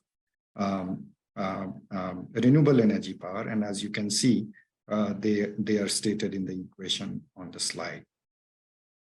Now, to modify that same planner's problem, when we do not include the cost of externalities like carbon emission, you would see that the operating costs would not have the social cost of carbon included in them. So that becomes a business as usual case, and then we can solve these problems and we'll be able to compare in which case do we see a quicker transition. So like this chart is just for illustration purposes. Here we see that the utility for renewable energy, when there is climate change consciousness and awareness that we have to have management for climate risk, you would see that the upper one, which is in case of higher utility when there is social awareness, and the lower one when there is lower awareness. And costs in the two lines that we see, red one is the one which has no externalities, so obviously no social cost of carbon, whereas the black one has social cost of carbon included in the operating costs. And as you can see, the intersection of those marginal costs and marginal utilities gives us this idea that transition time in business as usual case is likely to be slightly longer than the first best case when there is a social cost of carbon. So based on this theoretical model, I calibrated this model using data from year 2000 to 2020. And here, of course, I wanted to stress test the model. So I've used a social cost of carbon, which is extremely high, $45 per ton of carbon dioxide equivalent. And of course, I have done some scenarios around this number. Of course, like I mentioned earlier, there's no externality cost in business as usual case. Now, important factor for this model to run is to deploy a utility model. And of course, I've assumed the utility model satisfying concavity conditions and being parsimonious with parameters. And of course, taking into account that we are looking at solution where there could be zero coal-based power plants. So this has to take into account corner solutions as well. So this is what we write as the utility equation, a logarithmic function, which takes into account the technological parameters as well as the corner solution requirement. And these are the numbers which go into the model. So typically the operating costs for coal-based power, and if we include $45 per ton of carbon equivalent cost, then with externality, it will go to close to 4.8 rupees per kilowatt hour, and all other factors which I don't want to talk about, but they are listed on the slide as well as in the paper. So based on this and using the data for last 2 decades, we also developed, based on econometric models, the linear functions for most of it, except for the fact that we have used exponential function for construction cost of renewable electricity. And that's typically because we see that there has been exponential decline in construction cost. But here, again, I would like to specifically mention that we have looked at this trend, and we have assumed that the current levels of around 2.29 or 2.4 rupees per kilowatt hour is at the asymptotic level. It's not going to go down anymore. And we can, of course, test the model whether what happens if this cost goes up. But for now, we have assumed that it's going to be constant. The other significant assumption is that when we look at extraction of resources, the resource economists typically use a shadow pricing as well. But we have ignored that because in India, we believe that there is quite a substantial volume of coal reserve still underground, and the reserves to production ratio is close to 150 or so. So there may not be, a foreseeable future when we can assume that coal resources will be exhausted, and therefore we are not assuming any shadow price. The other significant question is, what about gas? And I think right now it's just about 6% of the total portfolio, and even those plants which are installed have had very low plant load factors, primarily because India is highly dependent on imports for natural gas, and it first comes in liquefied state and then gets regasified on Indian ports and then gets transported to the nearest gas-based power plant. So I think in terms of tariff and in terms of economics, we see that India has chosen a path where they would like to shift from coal-based power straight away into renewable energy power without having to go through the route of natural gas. So quickly to summarize the solution, we looked at what point of time would, in business as usual case versus first best case, would there be no coal-based power at all in the economy? And as you can see, the results are in 36.1 year in business as usual case, coal-based power plants would come to a standstill. The result actually means that there would be no coal-based power plant in India. And when you do the exorbitant case of $45 per ton of carbon dioxide equivalent, it can be done in just 3 years, which is, of course, practically difficult to achieve, but that's what the economic model tells us. This is not something which is out of the world, in the sense that we have seen that pipeline for new projects drying up for coal-based power. And if we were to look at the track record, and if we were to look at how coal-based power plants and their PLFs have been low, and there has been consistently a higher price of coal within and outside of India, we can see that these investment rates would come down, and perhaps in the next 3 or 4 years is the time when new power plants, coal-based power plants, will be built, and thereafter the existing ones will take the next 30 years to depreciate. In terms of deadweight loss, should there be a ban on coal-based power generation, we can see that if it was to be imposed in 2030, there would be 10.4% loss, or deadweight loss. In 2040, 3.5%, and 2050, only 0.7%. This is in comparison to the current GDP. And it is quite commonsensical that if we were to delay the transition, it would cause less deadweight loss. So quickly summarizing the policy implication, I would say that this study proposes that perhaps there is no need for industrial policy to impose a social cost of carbon or banning at all, if India is satisfied that 2070 is the target to decarbonize, and electricity generation sector, even under business as usual case, would reach that target. Thank you so much. Dipesh, can we have the discussant, please? Roger? Hi, how you doing? Checking if I can share my slides.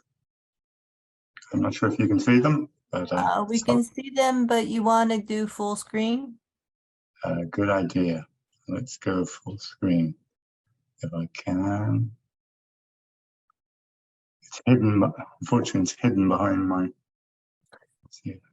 yeah, no, for some reason it's stuck.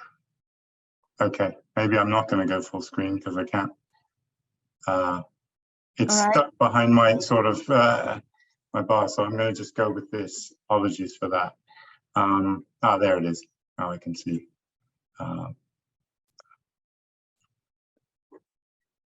Is that better? Okay. So anyway, Dipu's presented a nice model of the possibility of banning coal-based electricity generation in India, and so one of the questions is about sort of achieving this in the context of India's aim to get to net zero by 2070. So given the time constraints, I'm not going to dwell too much on kind of the results, but I'm just going to move on to my main points, and there are not too many kind of major criticisms at all. It's a nice piece, nice model. So I'm not going to. It's more just to kind of place a bit of context. Really, the question here that Dipu is asking is about sort of question of banning coal, which is effectively a command and control, what we economists would talk about as command and control, versus some possible market-based instrument. And so really the question is, well, what are the differences between a command and control and a market-based instrument? And so command and control gives us more certainty about the outcome. If we kind of ban certain power plants from generating, then that inevitably clarifies emissions to a large extent. Whereas a market-based instrument, you're leaving it to the market, you're setting a price, for instance, carbon price, and then you're seeing where the market adjusts accordingly. The major difference, of course, is that the command and control is likely to be a more expensive policy from the market perspective, whereas a market-based instrument allows for flexibility, and that flexibility means that firms can make the decision whether they want to reduce their emissions, close their power station down, or reduce their emissions, and ultimately that minimizes the total cost of abatement. So really underlying Dipesh's analysis is that argument that the market-based instrument, the carbon pricing, is going to ensure us that we get to the cheapest way of reducing emissions, whereas the command and control is going to be more costly.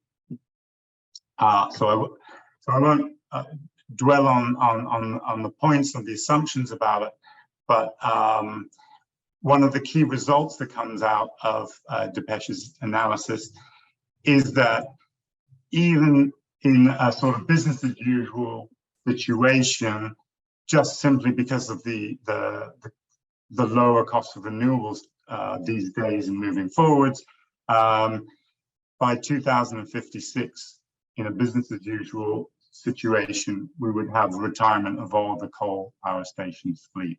So that's the good news.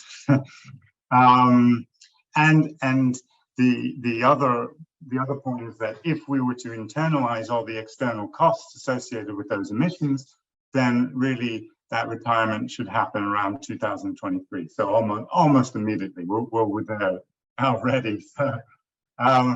So really the question around that is, well, what is the deadweight loss associated with banning? And one of the interesting things about the results was showing how accelerating that ban, that retirement of coal plants, would increase the costs. And so by 2030, we're at around 10% of GDP, whereas if we leave that ban to 2040, we're down to 3%. 2050, we're at 0.7%, and inevitably by 2056, if you had the ban then, you'd have no costs because it would happen anyway. So that's the core results. And so the clear lesson from that is that the carbon tax would enable us to make lower total cost of abatement. And if we choose to accelerate that process by banning, then we'd have some inevitable deadweight loss. And so one of the points in the text that Dipesh didn't sort of have time to dwell on was the possibility of the phase out, sort of a gradual ban. And perhaps one of the advantages of a phased ban is that it would send a signal to the market that you really don't want to be building any new coal, and you want to be starting to think about retiring and switching.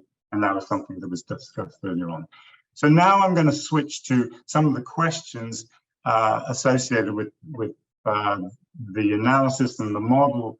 And really those are kind of just to say, I thought the model itself was nice and clean and clear, so that I don't have criticisms ultimately about the model. It's more about the assumptions underlying, and Dipesh mentioned some of the key assumptions that were underlying there.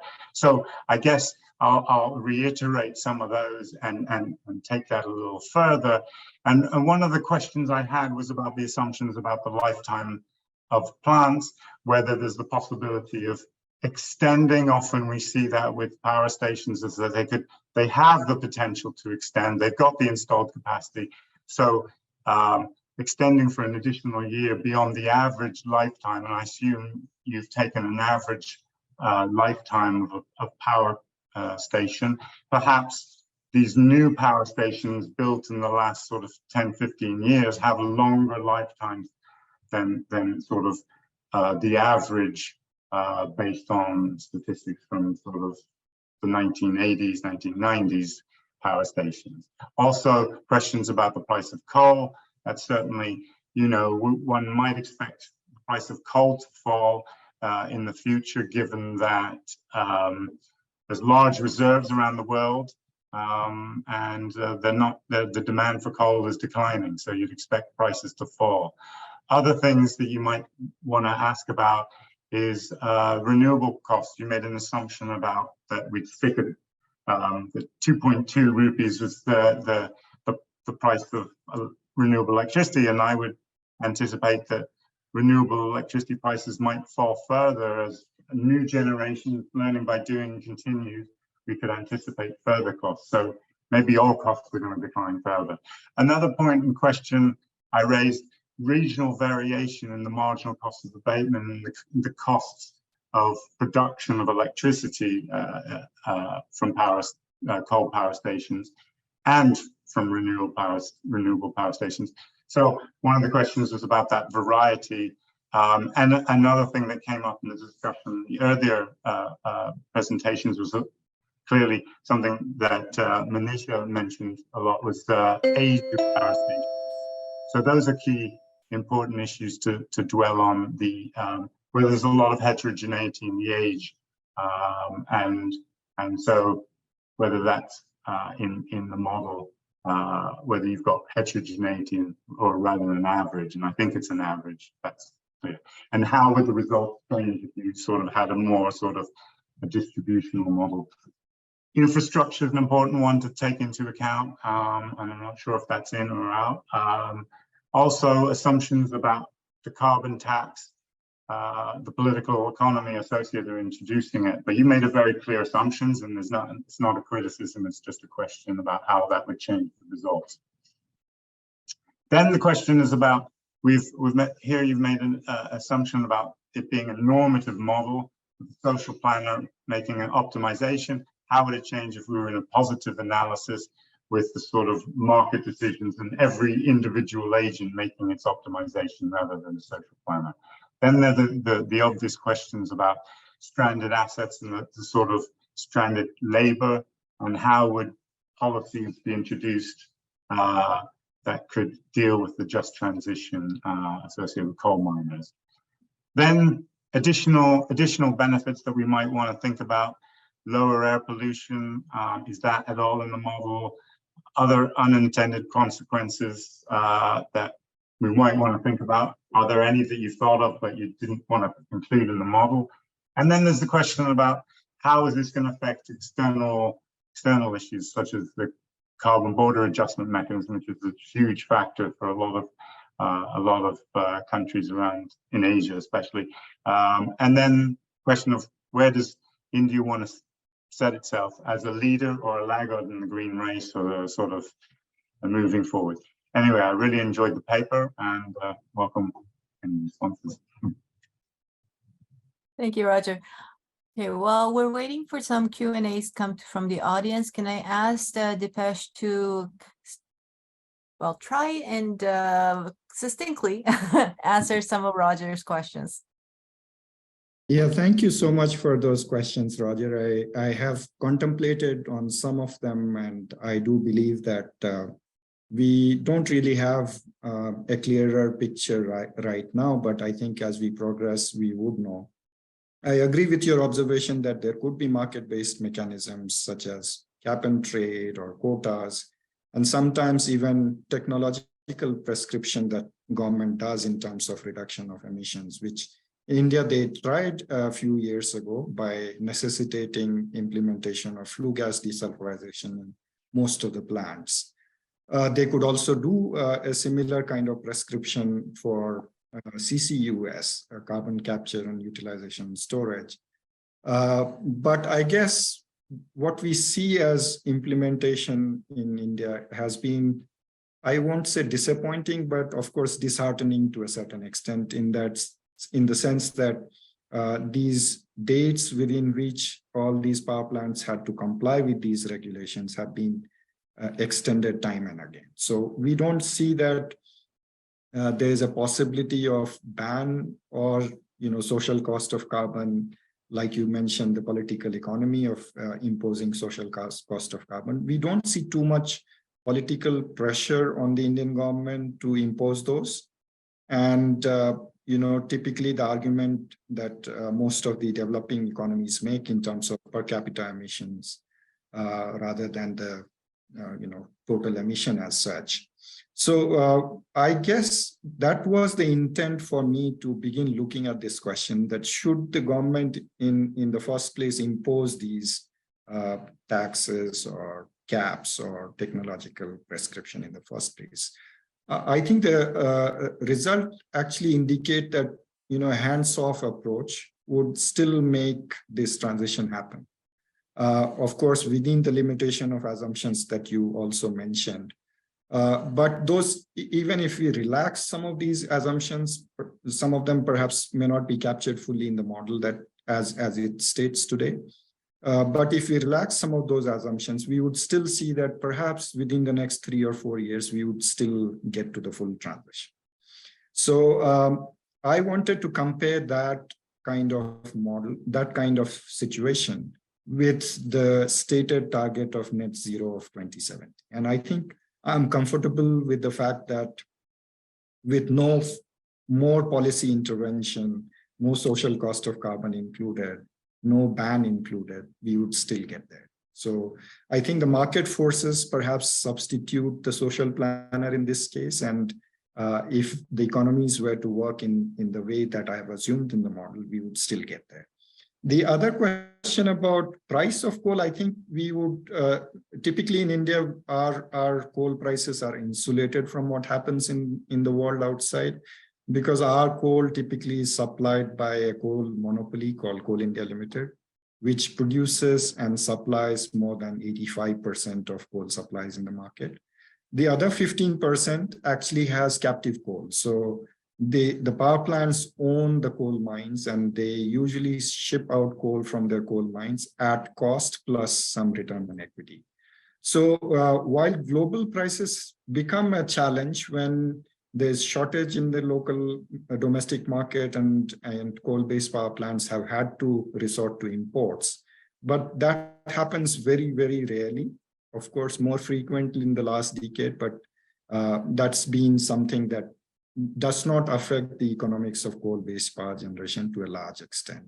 Because what we see as a resultant of higher coal prices in the international market is that the Indian imports go substantially low. According to the recent numbers released by Ministry of Coal, in the last 2 years when coal prices have been the highest historically, our coal imports have been cut down by 60 to 80%. So while we do believe that there's need for coal for sometimes from imported sources, but typically again, the economics of power generation kicks in. The more you import and more expensive it is, then your power does not get dispatched. So you perhaps don't resort to imports until and unless it is required by law. And I think in the last year or so, there was one instance when through presidential declaration or proclamation, I think it was mandated that all power projects who have not been able to generate electricity during the peak of summer in India had to import coal and had to generate. So I guess price of coal is something which typically is a domestic issue for Indian power sector and not so much linked with the global, I would say, vagaries of volatility. Again, in terms of renewable cost, I have assumed in the model that it remains constant in the next 30 to 40 years. Which could be a challenging proposition given that if this is not something that's happening only in India, but this shift is happening across the globe and there's tremendous demand for raw material for both PV and wind power installation, and critical minerals and rare earths and all of these things will most likely become more and more expensive, even though we are seeing more exploration for lithium, more exploration for cobalt and other rare earth metals. So that assumption could be something which perhaps can delay the process of transition in India. But I'm still optimistic that with the kind of breakthroughs we have seen in technology in the next 4 or 5 years, we should see some more. And perhaps in battery technology, there could be some breakthroughs that moves us away from dependence on lithium and cobalt itself to some new metal, perhaps something which is more abundantly found in places which are not geopolitically disturbed.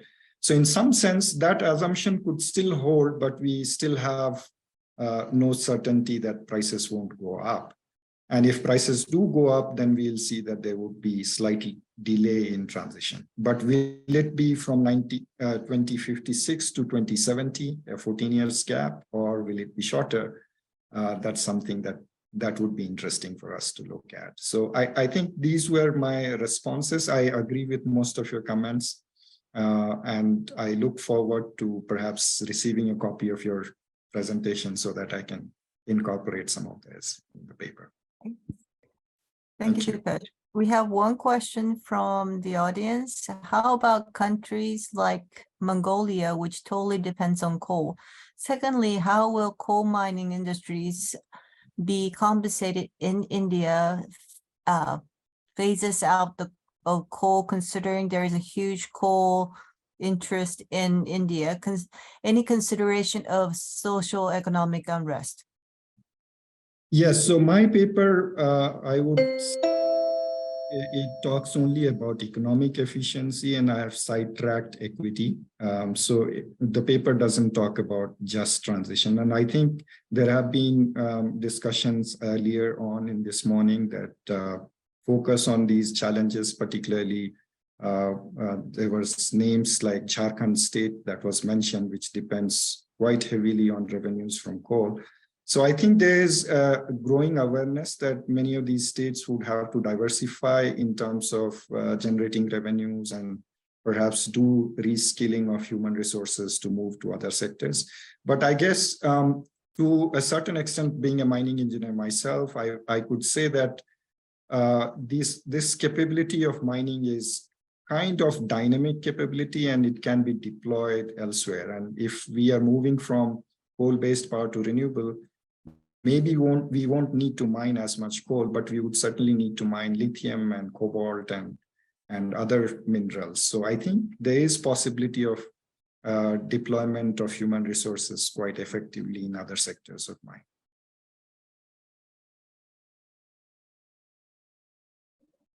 Thank you, Dipesh. So we have one more question, but since we only have 39 seconds, I hope that you can answer in the question and answer box.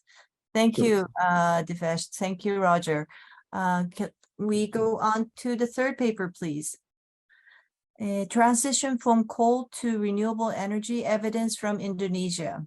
So presenter is Mr. Mahud Sajai, Senior Policy Analyst at Center for Macroeconomic Policy, Fiscal Policy Agency, Ministry of Finance, Indonesia, and discussant is Frank Jotzo, Professor Crawford, School of Public Policy, Head of Energy Institute for Climate, Energy and Disaster Solutions, Australian National University. So take it away, Mahmood. Mr. Mahmood. Okay, yeah. Thank you, Ms. Kawawaki, for the time, and thank you for Mr. Frank Zilso as well. Yeah, thank you. Okay, good morning, ladies and gentlemen. It is an honor for me to participate and give presentation in this virtual workshop on the topic of energy transition from coal to a low carbon future. I will give presentation about the evidence from Indonesia, the transition from coal to renewable energy. And the next slide, I think I will present my slide. Yeah. The outline for my presentation on the next slide will be divided into 5 parts. The first part is introduction to this research. And then on the second part, I will talk about the current condition in Indonesian energy supply. The third part will discuss about the policy context, especially the Indonesia's coal phase out policy. And the next will be a discussion part regarding the challenges and constraints in Indonesian energy transition mechanism.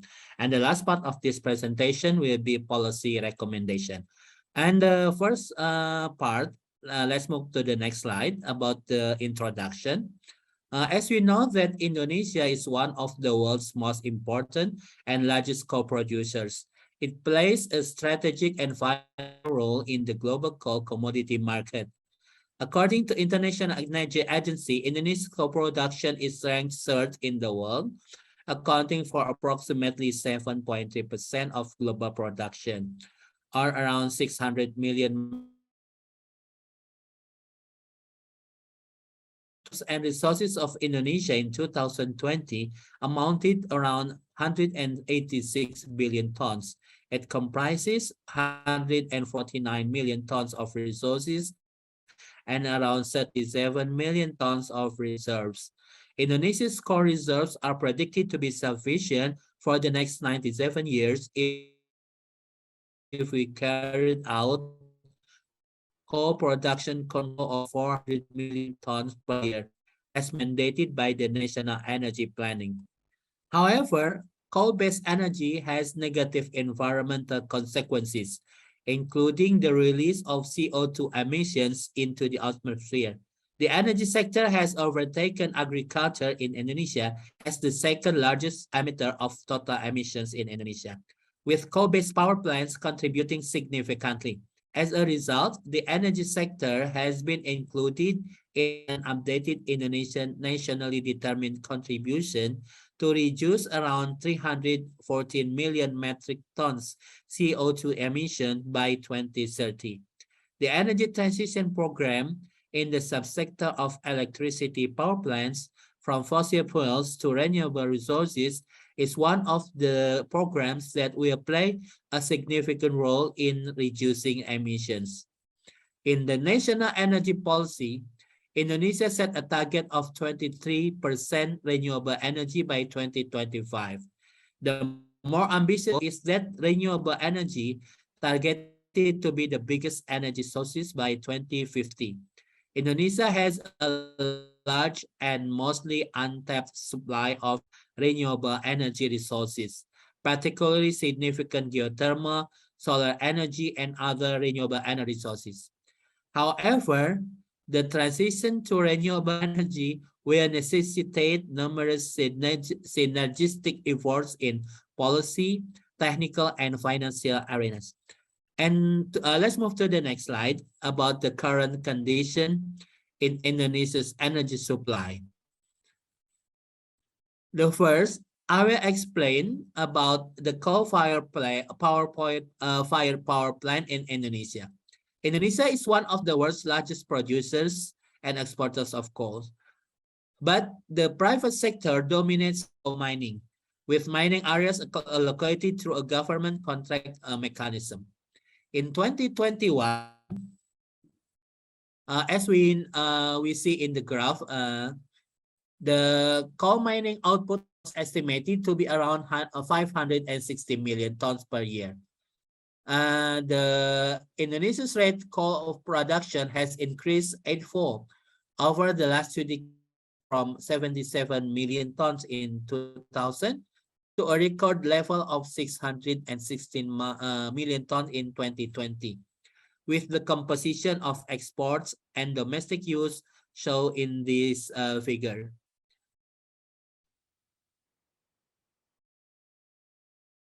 The majority of current coal output is exported, as we see in the graph, accounting for roughly 40% of global international coal trade, with an annual value of around $40 billion. The remaining coal output is almost entirely used for domestic fired power plants, the majority of which are linked to the Sumatra and Java Bali grids, which account for 88% of the country's electricity demand.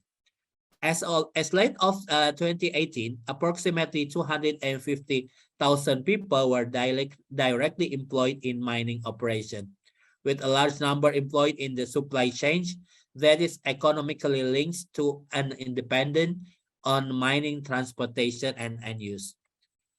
The total capacity of grid-connected power generation increased from 52 gigawatt in 2016 to 74 gigawatt in 2020. This is the result of a series of fast-track programs launched in 2015 with the goal of adding 42.5 gigawatt of capacity by 2024. As a result, coal now accounts for 50% of installed capacity, with oil and gas accounting for 35% and renewable energy accounting for only 15%. The next slide, I will discuss about the policy context. How Indonesia's, next slide, please. How Indonesia's policy, phase-out policy will be successful to be implemented in the next coming year. Yes, as we know that the Indonesian coal phase-out policy, in line with the commitment, the government commitment to reduce emission in the energy sector that set forth in the Indonesian NDC submitted to the UNFCCC. In this UNFCCC, the NDC target that Indonesia will reduce the emissions to 31% of the emission reduction. In this slide, Indonesia's coal phase-out policy. I will explain how the coal phase-out policy will support the achievement of the NDC target. As we know that the Indonesian electricity company in their plan will reduce the coal-fired power plant, because Indonesia had a total around 33 gigawatt of operational CFPPs with an additional 13.8 gigawatt under construction in 2020, which will be finished in 2023.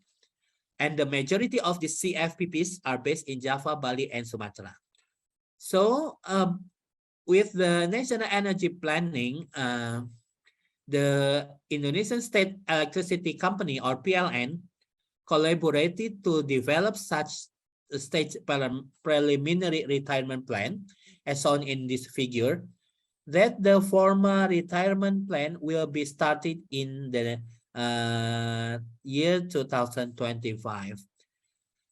According to the current preliminary plan, the PLN intends to retire the first 1 gigawatt of power plants before 2030, followed by a series of retirements until 2055, when the last unabated CFPPs will be retired. This plan is intended to meet the needs for the country's net zero emission in 2060. In the next table, Indonesia, has abundant resources of renewable energy. According to the table, that Indonesia has the potential for around 29 gigawatts of geothermal, 75 gigawatts of hydropower. But from that very huge potential, the installed capacity was only 11.6 gigawatts. So it is very small installed capacity. Please let's move to the next slide. On the next slide, we will discuss about the challenges and constraints of Indonesia's energy transition mechanism. I've identified that there are 4 challenges and constraints in Indonesia's energy transition mechanism. The first challenge is the formulation of national energy planning. In the NEP, the recently announced plans by PLN to phase out coal in the long term and supply an increasing share of electricity from renewables are a next step. But it is needed more clarity on how this transformation will be enabled from a regulatory, technological, and financing standpoint. Because it's like an only plan, not a clarity how is the next step from the PLN. And also it should address the issue of overcapacity by reconsidering the commissioning of new coal power plants that may be idle, reducing unnecessary payments to the private sector under the take or pay principle of limiting ineffective coal subsidies. The second challenge is regulatory and legal framework. As we know that competitive renewable energy auctions have the potential to help Indonesia achieve its renewable energy goals. However, their use has been limited thus far. A long-term energy transition plan for Indonesia should specify the role that auctions will play in meeting its goal. The regulatory framework could better define the future role of auctions as a step forward for Indonesia's energy procurement process during a period of redefining and unbundling PLN's role. Several actions would improve renewable energy actions. The third challenge is in the technology and infrastructure. As we know that the PLN new investment have been regulated scaled back. Renewables energy will face great integration challenges due to widespread oversupply. So the need is particularly in West Java Bali system to shift investment from generation capacity to infrastructure investment, which would advance Indonesia's infrastructure investment plan while limiting the critical of oversupply. This is especially important because more investment is actually required to connect Indonesia's islands. As you know that Indonesia geography are consists of many islands. Yeah. And the last challenges that I identified is how we can finance the renewable energy project.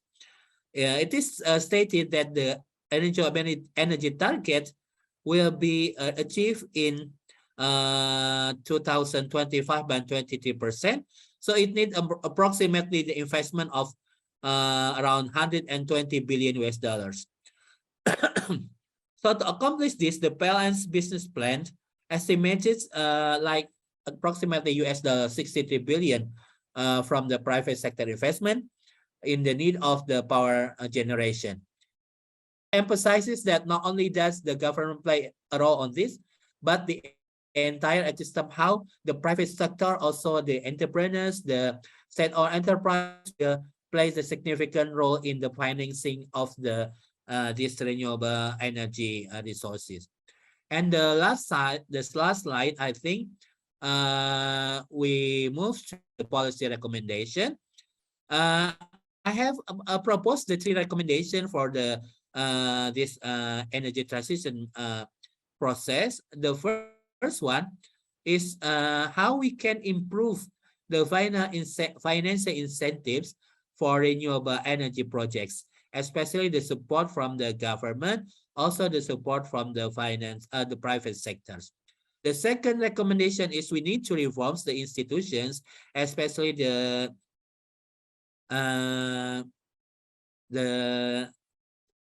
on the PLN, and also the third recommendation that I think we need a regional structural changes.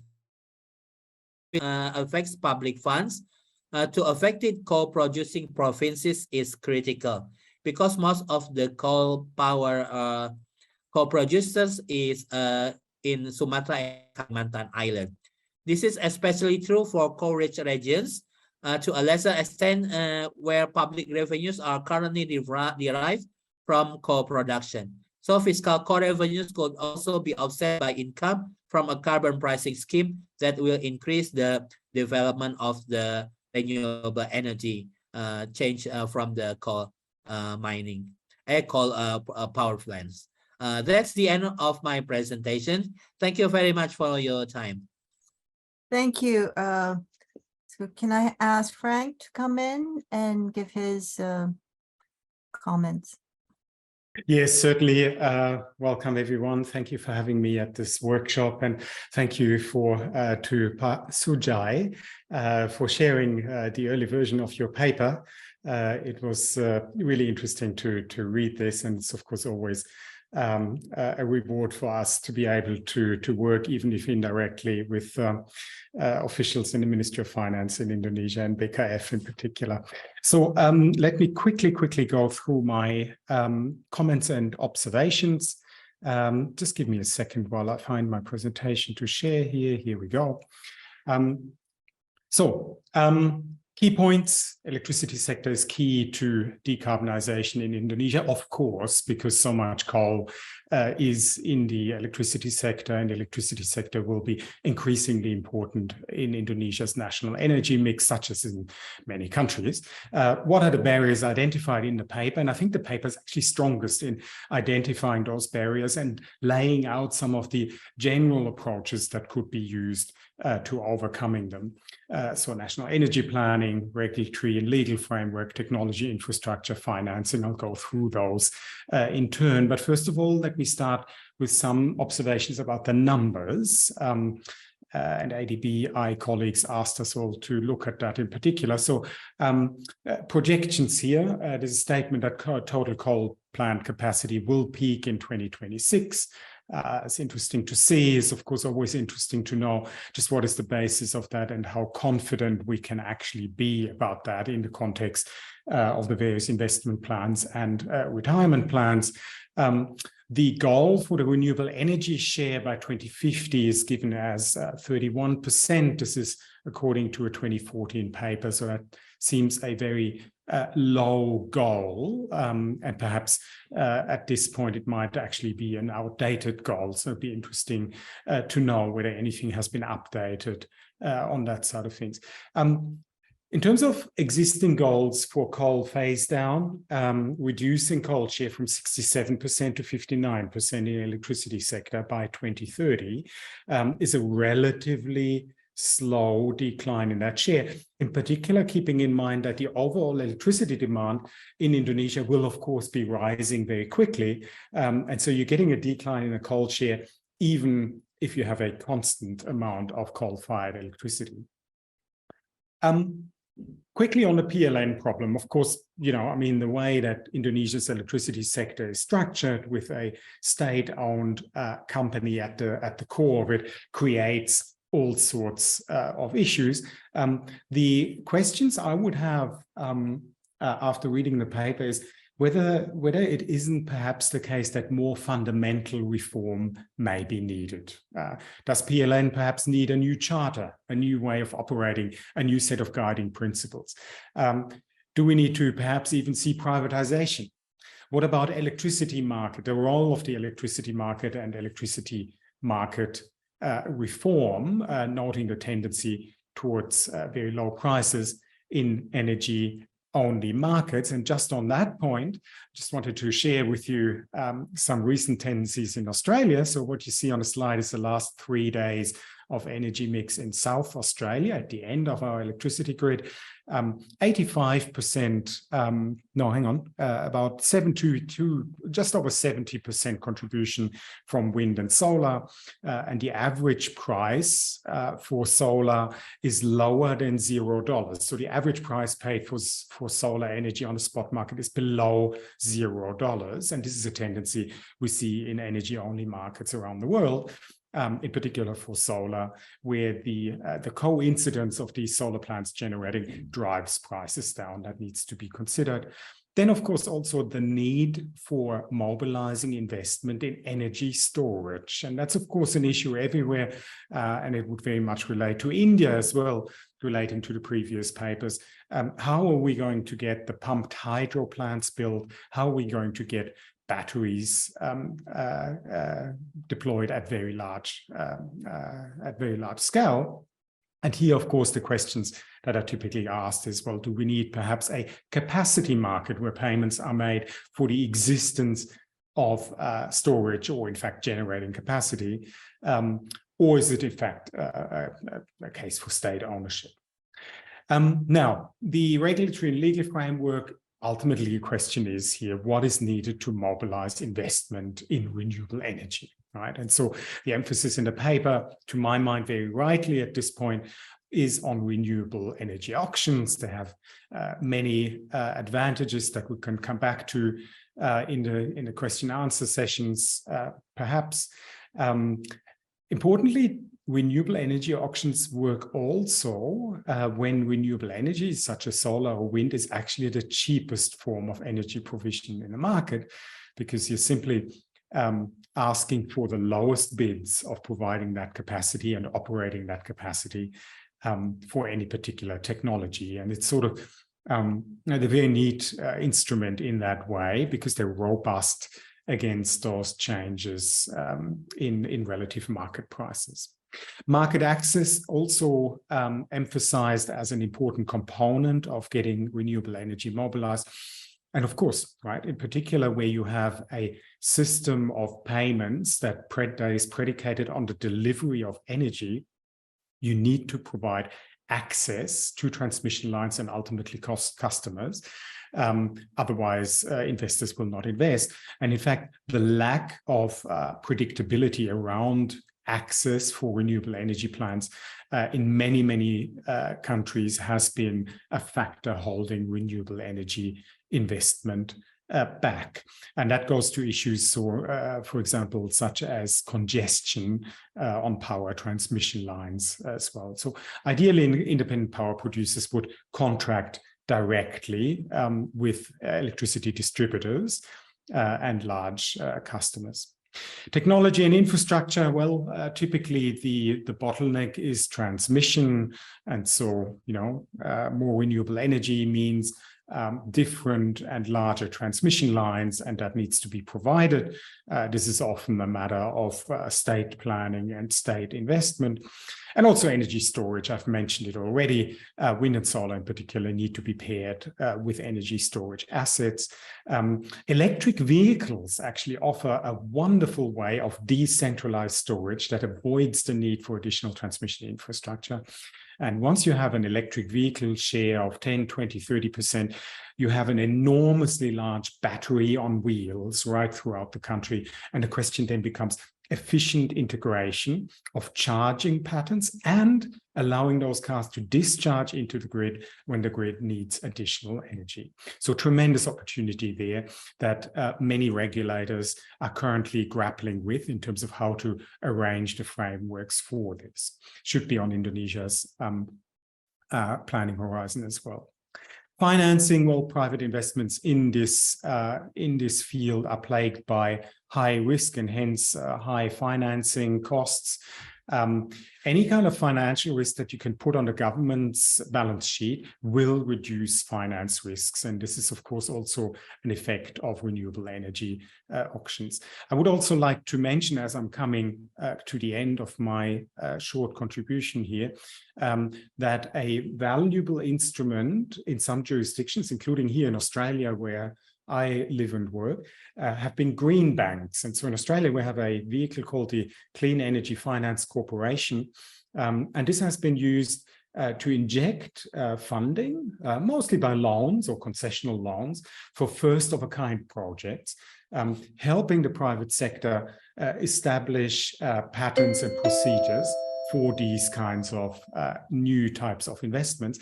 And it has really helped free up the flow of private investment in subsequent projects of similar project kinds. Right? And so this has happened in the power sector, but also in industry, residential sector, and many areas of the new energy economy here in Australia. And that's certainly something that's worth looking into. Finally, relevance of the paper and potential for impact. So first of all, my suggestion would be, wherever possible, to add some degree of greater specificity. So as I said at the start, the paper correctly identifies problems, questions, potential elements of a solution. The paper could, of course, we can always go further with this, but I think there's some specific opportunities here to go further in sharpening recommendations for some specific interventions that can be taken. Also, I think really important to look at here is recent programs and announcements for funding of coal exit in Indonesia. And this, of course, the ADB supported or perhaps initiated energy transition mechanism, and the agreement with Indonesia for this, as was actually pasted by ADBI colleagues in the chat before, really important and directly relevant to the issues under consideration in the paper. And then there's, of course, the elephant in the room from COP, and that's the Just Energy Transition Partnership, which promises $20 billion to Indonesia over 5 years for accelerated coal exit, with a goal of renewable energy share of 34% by 2030 and earlier retirement of coal plants. And the really big question that arises is, how can funding, this kind of funding, these billions of dollars that international entities are promising, how can that funding be mobilized and deployed to fully achieve these overall goals in the transition of the electricity sector as spelled out in the paper? Thank you very much, and I look forward to questions. Thank you. Okay, we have one question from the floor. Is there any changes or opportunities that the JETP funding bring to the coal phase out in Indonesia? Could you try answering that question, please?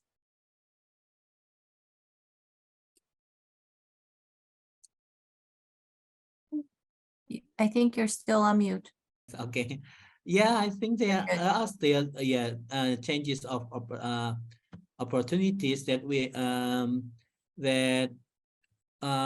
because when we develop the transition, the energy transition, of course we need a lot of financing, and also the government encourage our government policy to phase out the coal power plants. But however, it's not like an easy task, easy policy for us, because as we know that the policy changes very quickly. Where before 2020, because of the lack of the electricity, Indonesia is industrialized more, so we need more energy, electricity at that time. So we need the fast track development of the power plants. So the best at that time, the best energy sources for the fast track program, of course, coal, because we have a lot of abundance of coal productions. So that's why most of the coal, most power plant generator built before 2020. So it's like more, most of them are newly built. So it is very difficult if we pace out in the next current years. So that I think that answered the questions, yeah, about the opportunities of that the GETP funding can bring the coal-based policy in Indonesia. And also, I will give a comments to Mr. Joso comments about the decreasing of the coal power plants is very slowly. It's not slowly because it's like the coal power plant generations is most of them are still new because that's the effect of the fast track policies in before 2020. So most of them are in 20 years.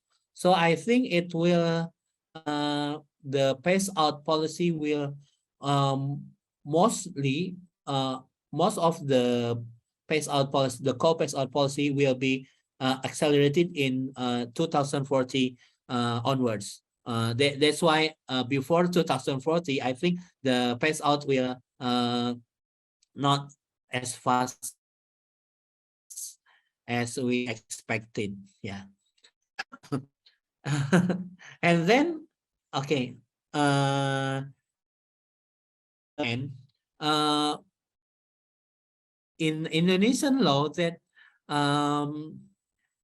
we can not as easy as privatize the PLN, the nation, the state-owned enterprise of for the electricity, because our law mentioned that the public utilities should be owned by the government.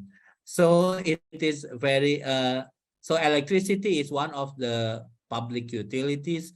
So it is very difficult if you want to privatize or to make it the PLN or the state-owned company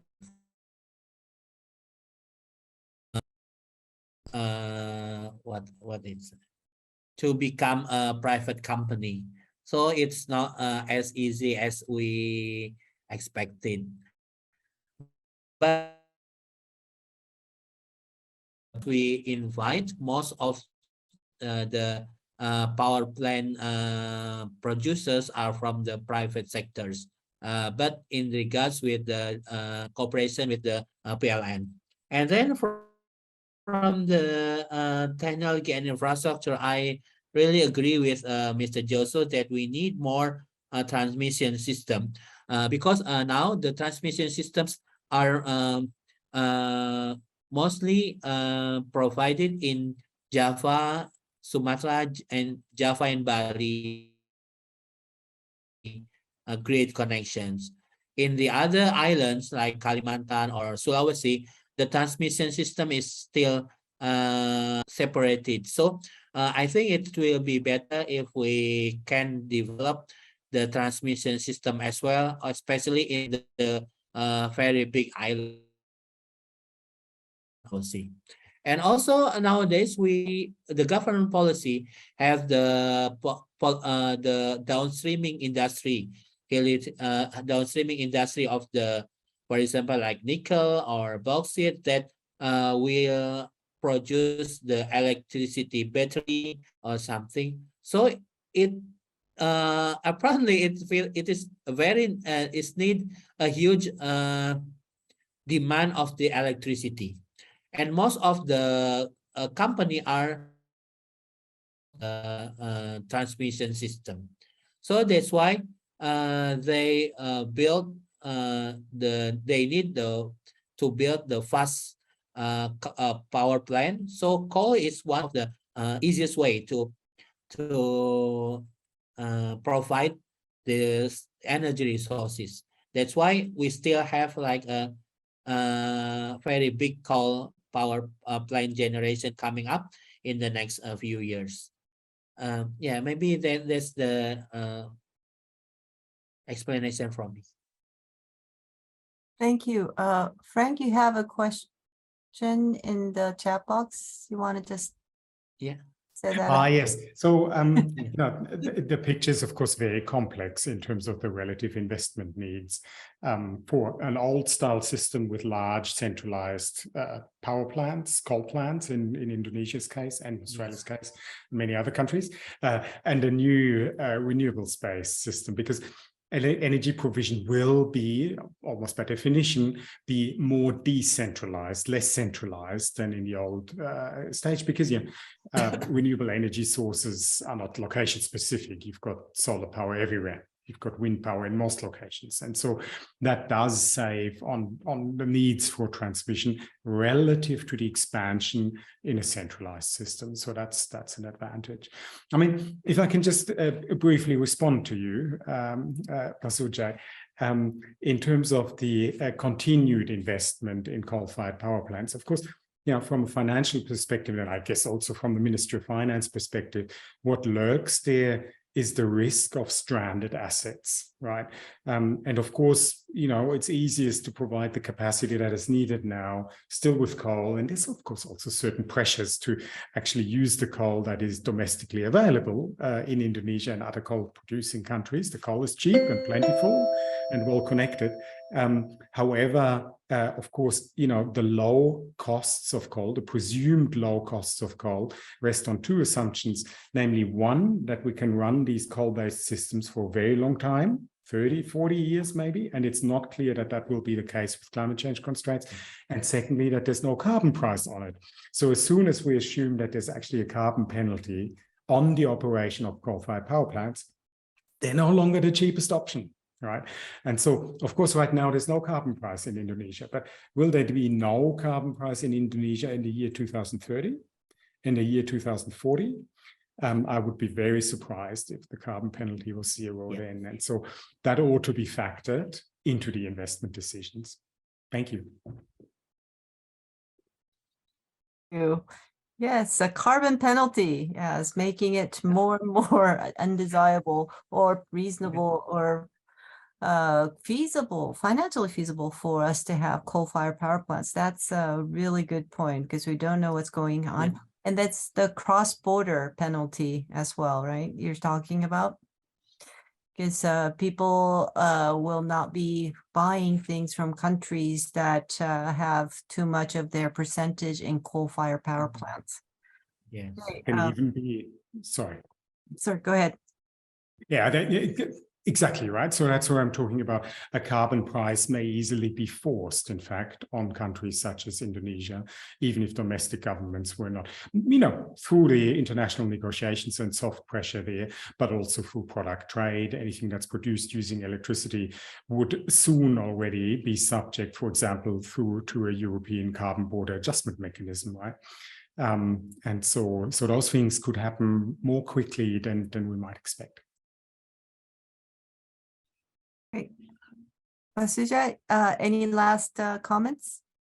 I think in many ways I completely agree with you, especially the inter-island transmission systems that will be less important, of course, because we also need we also develop such standalone renewable energy power plants, especially in the rural areas. Of course, we also identified which areas that can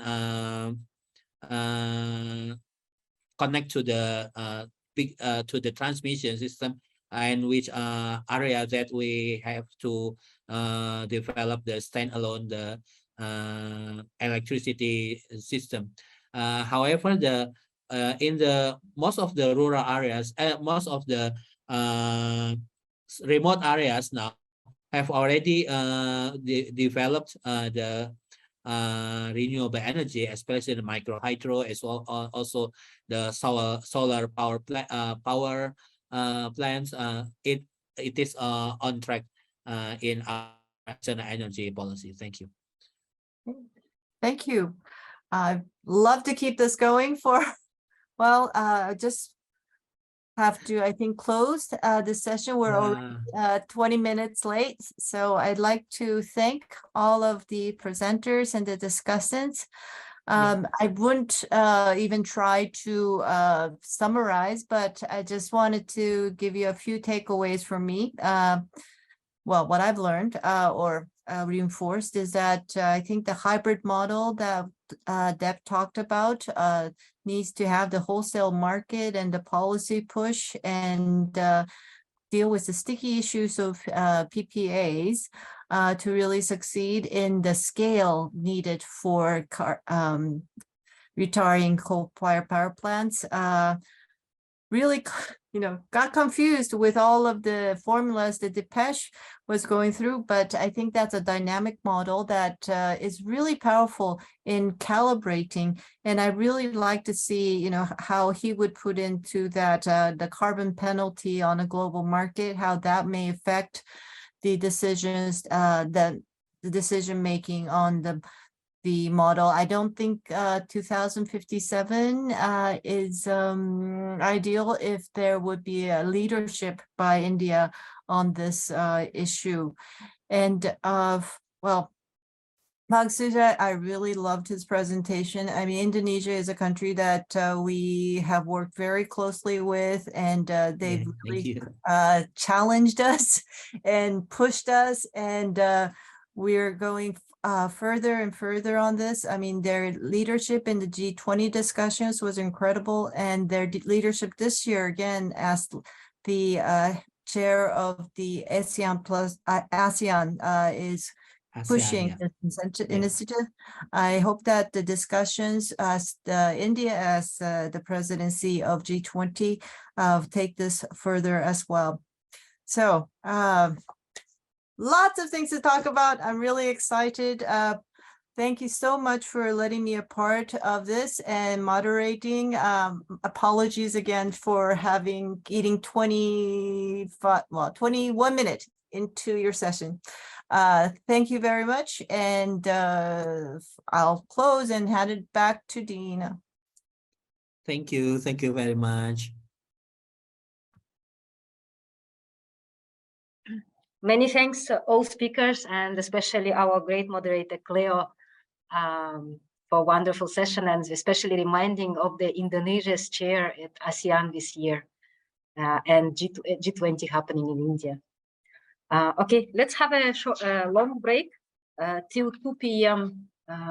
Tokyo time. So that will be in around 1.5 hours. Thank you very much. Let's enjoy lunch break.